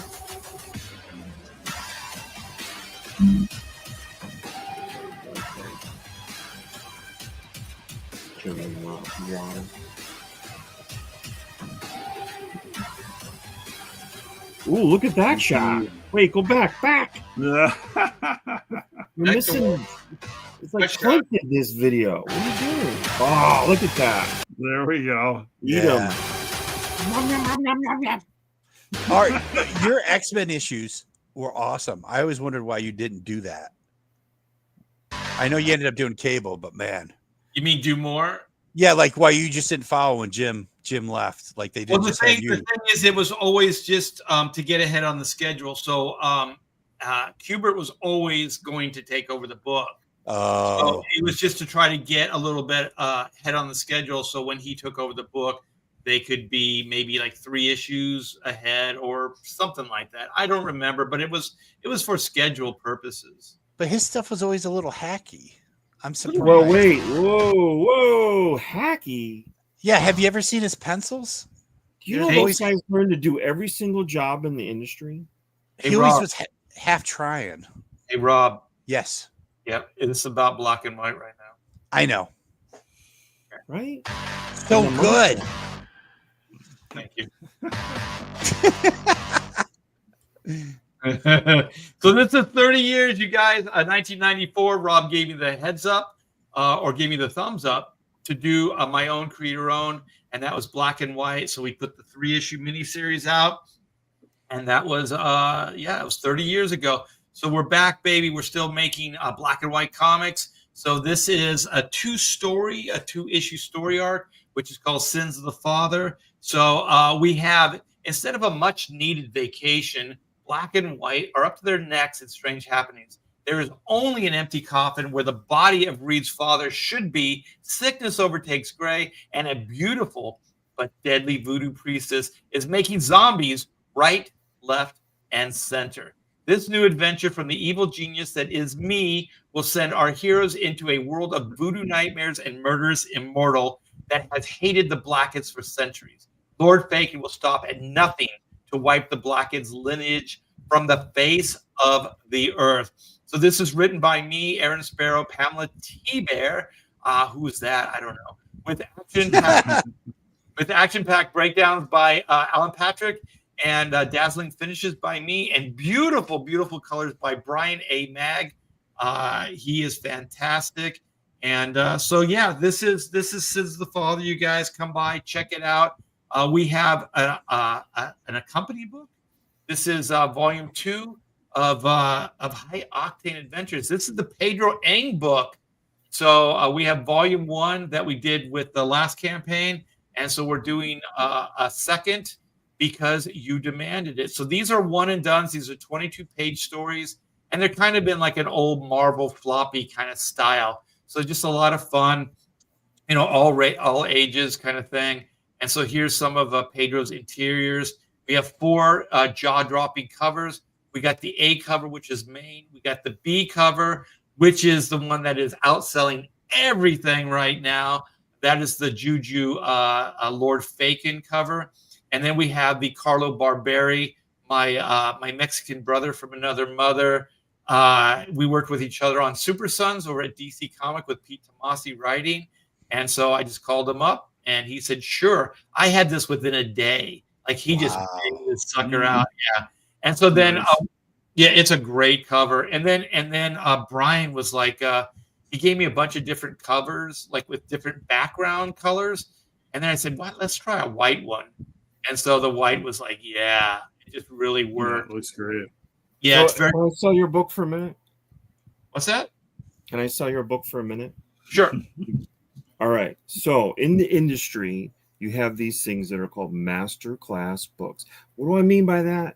There's a perfect flash. There's good storytelling. There's shot selection. There's camera point of view. There's focus on what needs to be focused. So when you're looking to learn how to make a comic, there's a few masterclass books, and this is one of them. So if you miss this, if we can't get this up to 1,000 backers, I'll quit the show. No. This is easily Todd. a masterclass book. Easily a masterclass book. There's everything you need to know how to make a comic book look great is right there, and you can learn from it. Yes, you can. I'll quit the show too. Todd and I are No, Rob. we're both going to leave the show if this doesn't. You know what? get I'm going to 1,000 quit the backers. show too. Yes, we're all. That's it. You guys don't have to worry. I'm never leaving. Quit in his super white shirt, glowing. Well, I like hey, when it hey, blends guys, with my beard. Yeah. Thank you so much for the kind words, and thank you, Todd. That was from the heart. No, I mean it, because when these books, like, they happen once in a while, like Velvet was like that. What's the book Michael Lark did? Oh, what the hell is that called? Michael Lark. You know Michael Lark is? No. He did this universe with this The Trials of Penelope in the Land of the No. What? It was, I forget what it's called, but every once in a while, book like this. Huh? Did he work out Wolverine? Oh, another book. Black Monday Murders. Oh, masterclass book. You can learn a lot. Bikini Car Wash. What? Bikini Car Wash. That's a good book, but Is that an X-Men? Masterclass. Is that an X-Men? But anyway, I mean that, Art, because every once in a while, a book like this comes out, and you got to point out that, you know what, you can learn everything you need to know about good construction of a good story and telling that story dynamically in a book like this. Well, thank you. I do appreciate it. Here's that B cover, and this one is really doing well. We are going to announce that D cover, that guest artist, very, very soon. So stay tuned for that. I know. I want to know. Yeah, we got the Carlo cover with my inks on there, and then you guys can pick up some original artwork, and then of course the Juju 11x17 print, which is only available in the Jam. So is it Jim Lee? Gimli? Who's Gimli? Is Jim Lee doing a cover? No, you know what? I wouldn't even want one of those guys. Aaron Lepresti. What? What about Weiss Fortasio? He's not under contract. Oh, you and Weiss coming back. Oh, I guessed it. Oh my God, that would be amazing. That would be crazy. You know what? I could probably get him to do it. I know. What? Why don't you do it? Do it. You I gotta know. use your connections, man. Everyone else's. I Yeah. know. Well, I'm gonna use some connection. We're gonna get some shit done. Yeah, but here is like a little bit of behind the scenes stuff. Yes. Just ignore this. This was already up. This is the Eco sweatshirt. Yes, the ugly Christmas shirt. Let's get rid of that. Go away. Is that a real thing? I'm working on it. He's thinking about it. So here's Look at that page. Look at that. Dude. Yeah. Way to skimp on the art. Amazing. I'm just phoning it in, and then here's exactly. Here's a shot. Oh, I like that right here. Oh, I love this look one. at that. Oh, sweet ass shot. Look at That's that. glorious. You know, I didn't think of the opportunities of these type of shots until I started really exploring the idea, and then I was like, wow, okay. It's weird because it's all I think about. It's all you think about. Well, she's got like the flap in the front, but like she doesn't have one in the back. So then you realize, I want to rub lotion on it. Rub lotion. There's some opportunity here. But yeah, Who's you the got Indiana Jones type guy. Who's that? I'm loving the Indiana Jones. Yeah, he's Dr. Jones. Dr. Jones. Yes.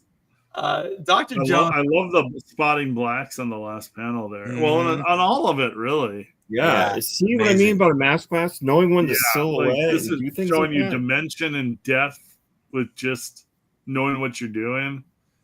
Yeah, these are gorgeous panels. Oh, thanks. So good. One of my favorite panels is this one right here. It took a lot of restraint to not. Oh, yeah. This first panel here. Yeah. To just make it busy, and so I was just the distance you pulled away the characters from, and the trees in the background and the foreground and the blacks. Yeah. Love it.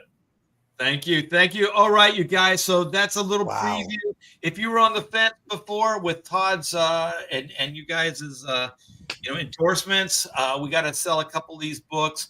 We are closing in on that 18K. I mean, as soon as we hit that 18, I'm going to feel like, oh yeah, okay, because then we can start talking about the stretch goals and all that other good stuff. So let's keep the backing going, and thank you guys for helping getting me to this point. I'm going to take this Nate D, a $5 super chat. I am backer 89. I am also 237 because I forgot yesterday, same order for both. Can you refund one? Sure. Yeah, just message me. Well, and I mean, they should be able to do it right through Indiegogo if they. That's true. Yeah, we haven't locked anything in yet. Yeah. Yeah, like nothing's locked down, so he should be able to do that, and that's just an easier way for him. Right. Yeah. So go ahead and do that, Nate. You didn't have to send me a $5 super chat, but I do appreciate it. We got Pablo Romero art. What's up, man? Hey, no. I agree. No agree. problem. Great composition. Yeah. Thank you, Rachel. Oh, go ahead. I wanted to look. We have to apologize because we ran out of time. We couldn't get to Neil Tyson DeGrassi. No, we're gonna, he's in the green room. He's in the bumped. green room waiting to come in. But now we're gonna do it really quick, and then we're gonna go and we're gonna get bombshelled as a parting. That guy doesn't need more airtime. Yeah. Oh, that guy's full of air, hot air. Oh, Yes. he's my hero. No, he's not, Rob. Stop it. He's one of my heroes. Who was it Bill Maher was like picking him to pieces, and it's not like Bill Maher's some intellectual out there, and he was taking big chunks out of him and like whatever show Bill that Maher knows somebody's full of shit, and that guy's Oh, yeah. full of shit. So it didn't matter Yeah. like the actual facts or whatever. But Todd's got a unique take. What's your take, Todd? I have a unique take. You're talking about Neil Tyson DeGrassi. He honestly has become, well, now I see him differently. To me, he's become the male counterpart to Kamala Harris because he laughs at his own jokes. And that poor other guy that when he has his own show, Star Talk, whatever, the other guy that he's always a sidekick with him, he is laughing, but he's not laughing with genuine laughter. Yeah. It's so bad. You know what I think it is? He reeks of insincerity, as Kamala Harris does too. And so the laughs, they just don't help sell his case. And I don't think he's taking any of it seriously. I don't believe that guy cares at all. No, I mean, he's throwing a party line, and that's all he cares about. He's going on to whatever show he can and try to prove his point and like make himself sound all official and that he knows everything. But that guy's a joke. The thing is, he's not even trying to prove a point anymore. What he's doing is he's debunking everybody else's point. Like he goes on, and he's talking shit about Elon Musk. It's like, you know, like, oh, he's going to Mars. He's doing all this stuff. Like, why waste your time? You know, it's pointless. Blah blah blah. All this shit. It's like, listen, what are you doing? What have you ever? Yeah, you're not doing anything. Tried to do? You've done nothing. You've done absolutely nothing, and you're going to talk down to this guy? You're not even like a percentage of what that guy is. Elon Musk isn't going to Mars. Well, and these guys, he's working for the defense industry. That's what he's doing. He's setting all of his stuff There's a certain group out there that are making money off of the haters of these people. Like there's like financially loaded people out there that want these people to be brought down. And so like people like Degrassi or what is it, Greta Thunberg, or, you know, any of these people that go on MSNBC or CNN that are commentators that trash the other side, they're financed by people that are the enemies of these people. And that's like that's how they make their living. That's how they make their money. Like Neil deGrasse, he doesn't even believe the own shit he's saying, but he'll say whatever the people that are paying him to attack the other side, and he'll show up on any show to say it. They're financed. Who's cutting those checks? Living. That's how they make their money. Oh, that sounds like a good business to be in. I like. Those checks. You don't have to believe in what you're saying. You don't have to prove anything. You just have to attack the other side and have an argument point. Yeah, that's all it is. Who was the guy that he was like pretending to be the scientist? Bill Nye, the science guy. Bill Nye, the science guy, right? And then he starts getting all political and shit like that. I'm like, listen, dude, you talk to children, like you know what I mean? Like you're an actor, Right? Yeah, he's an actor. He doesn't have degrees. He doesn't have degrees. Right, and then he starts. There's Oh, a meme of Dolph Lundgren has more physics degrees than Bill Nye the Science Guy. Yeah. Like Dolph Lundgren is literally a more legitimate scientist Yeah. with his academics than Bill Nye. Bill Nye is just a TV show host. Yeah. Right. But people think he's more, and then he even presents himself as more when he goes on these shows and stuff like that. Like he's got the facts, he's got the lowdown. I think of that Neil Tyson deGrasse. Like I think of that guy as the same type of person. He might have more degrees, he might have more qualifications, but the guy isn't really creating anything. He has no real theory. No. Like all he does is kind of go and. Well, he's got a cushy job. Right. Yeah. But the thing is, I don't think if he keeps talking like this, like he's going to lose the little credibility that he has left. You know what I mean? Because when you got Bill Maher in there, and like I said, he can't really argue facts by facts, you know, but you can sniff out somebody's full of shit. And I'll tell you, Bill Maher had that guy's license number. Yeah. He knew what that guy was doing, and he knew that guy was full of shit. And you know what? God bless him, because that guy, that Neil Tyson, I just like that guy so much. Mm-hmm. Face. Like he's so arrogant and pompous.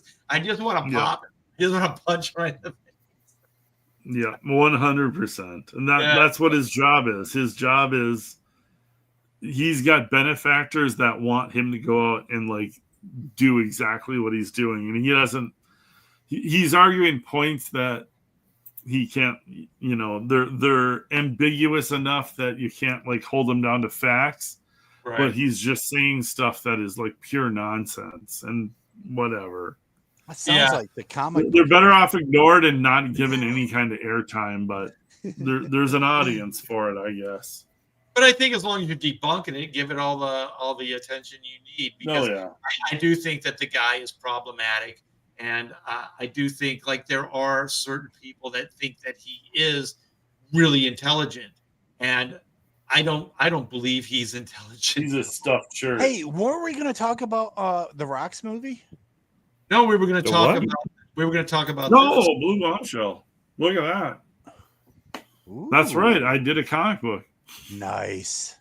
Look at those. Hey, everybody. Blue Bombshell is live on Indiegogo. I've extended it, and there's 16 days left, just over 2 weeks to get the Blue Bombshell. This will be the final closeout for the Blue Bombshell. I extended it past the original first 30 days to give people more time. We've crushed 15,000, which I am ecstatic about. We've got 133 backers. I've had over 300 backers on some of my campaigns. I would love to push these numbers up for backers. I want everybody to be able to get a load of this book. This is all new content, 48 pages, all new Blue Bombshell story. We've got all kinds of extra reward tiers to check out, and variant covers and lots of fun stuff. There's trading cards, there's prints. I have my Trump wins variant, which has been extremely popular. I sold a ton of these. It's limited, so get them before they're gone. It's an add-on, so you can back any tier and then add this on when you're checking out. And obviously, we're all thrilled to make America great again and to make comics great again. But different variant covers, 2 regular variant covers. This cover A and cover B. Cover B is an homage to the classic Jim Lee X-Men 272 cover. And then we do have 2 adult variants. Right here, these will not be censored when they come to the print version, so you don't have to worry about that. You can get those in the adult variant bundle, but a little bit something fun and extra if you want to get that. This is the Blue Bombshell I would describe as kind of like the old American Pie movies. It's kind of a superhero sex comedy.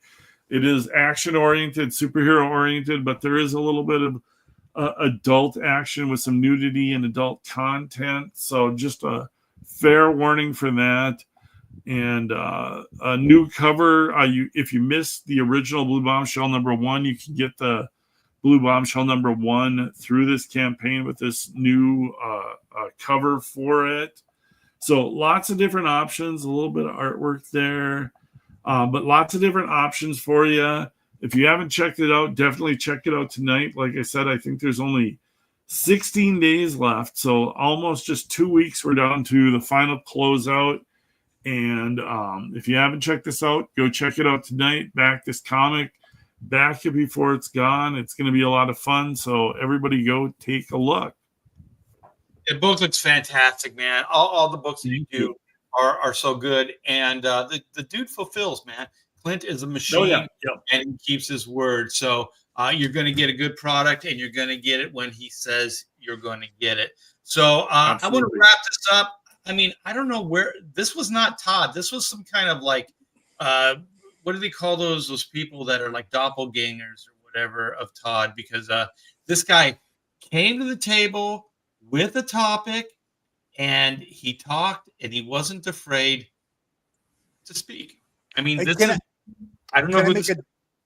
Can I make a Death Raider update? Oh, sure, of course. Death Raider 1 looks like it's going to go to the printer December. Death Raider 2, I just finished page 32 of Pencils and Marker, so I still have to ink it, but I am cruising on Death Raider 2. So Death Raider 2 is going to be done like a son of a bitch, especially if it if it never makes it to color.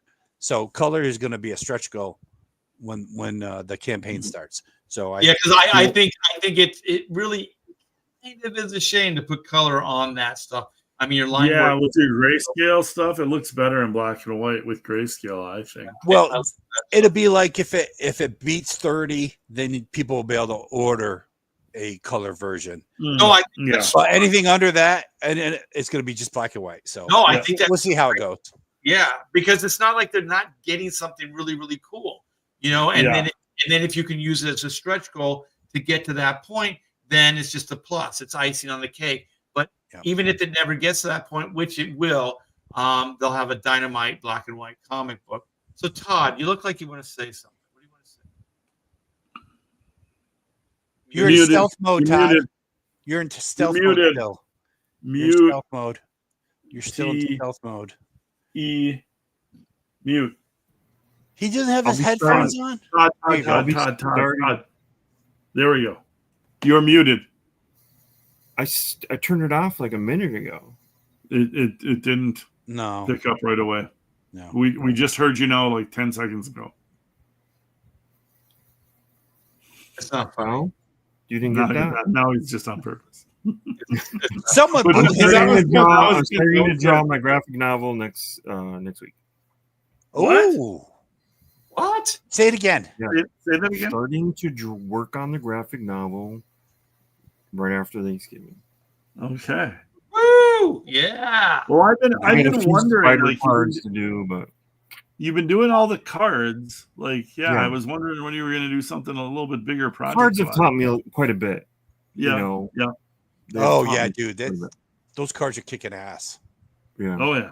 Yeah. So compositionally, I think I'm better and things like that. So, like, what are you gonna do? You're gonna show us some artwork or concept ideas, or like, how are you gonna let us know about? There's some characters I gotta conceptualize first, and then is it serious? Is it a serious comic book, or will it be kind of funny? It's a story with a lot of heart. Oh, okay. Well, that doesn't tell us anything. Well, I mean, what do you mean by serious? Am I saving the fucking planet? Yeah, like superhero or I can't say. Oh, damn. Yeah. How about the setting? Can you tell us? All right, I'm saving the planet. Damn it. Have at least the setting. Hey, the setting. It takes place over time in this person's career. Have at least one nice final piece of art before you like tell us about any of it. You know what I mean? Like, this is it exists. It exists in that. Remember, you've seen the Supernatural wrestlers. It exists as a origin to that why Okay. why it even exists, like why it came Okay. about.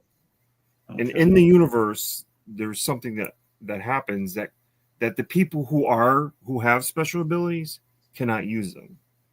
So they find other ways to use them. Like they can't use them to fight each other and war and stuff like that. So they use them almost like. Are you being like vague carnival. on purpose? Yeah. No, He's be being mean? very No. I'm completely serious. Yeah. No, that's good. That's good. It's good. Don't tell it's- everything now. You know, like if you had superpowers, but you couldn't use them to be a super powered villain or hero. Wait what a would you minute. use them Who's for? going to tell me if I got superpowers? Who's going to tell me not to use my superpowers? That's I'm going to the be key. I'm going to be There's the smashing See? and There's crushing. the rub. There is a person, a very powerful person who's saying no gatekeeper. more. We'll Yeah. see. Rob, We'll see. Todd? I'll push pretty hard. I'll maneuver. Well, I'll you- be a Rob, you villain. might- Todd's someone like already you- making you think about the concept, so he's teased it good enough already. Yeah, so someone like Rob, you might like, well, you can shoot me out of a cannon because it's never going to hurt me. And that'd be like the career you would choose because you're vulnerable, invulnerable, right? Get it? You get there's a little Hold bit. on. When you say I'm invulnerable, that means I also means I'm super strong because of to be invulnerable. The Super super strong. strength has to Your be part of it. weakness is ice powers. cubes. Your weakness is ice cubes, so you suck as a superhero. Just I because don't know. I I can shoot wear a you in the suit. I could have a just suit to because I- protect me from ice cubes. Rob, just Hey, because I hey, shoot you in we're the chest gonna- doesn't mean you can lift the car over your head. Where's Bob when you need him? Hey, we're gonna cut this, but real quick, you guys. We should be getting the Oodles of Doodles and other stuff too books back next week from the printer. So this is one of the prints. So I wanted to show off. We got those back from the printer. You can see the gold trim. Flip through it a little. Nice. Come on. Flip through No, it. it's a print. It's a print. Oh, it's It's not. It's one You of the don't got prints. the No, you it's don't not have part the proof copy. Well, You don't have I do, but there's the stack of stuff over here, and it take me a while, and I want to get out of here because I'm getting. Art wants to leave us. stack of stuff because you're so prolific. All right, you guys. Hey, thank you so much in the chat for hanging out with us. Thanks for the super chats, and thanks for backing our books and supporting us. This has been Pontificators. This is a weekly show, 8 Eastern time, Wednesday night, and I think we're the longest running CG show ever. Right, Todd? Ever. Ever. All right, and Todd, remember this night because you kicked ass, my friend. Oh, thank you. Genuinely, Great job. Great Yes. job, Todd. great job. Look what you Son of a- did. Son of a bitch. We're only missing one guy that I didn't have to talk through.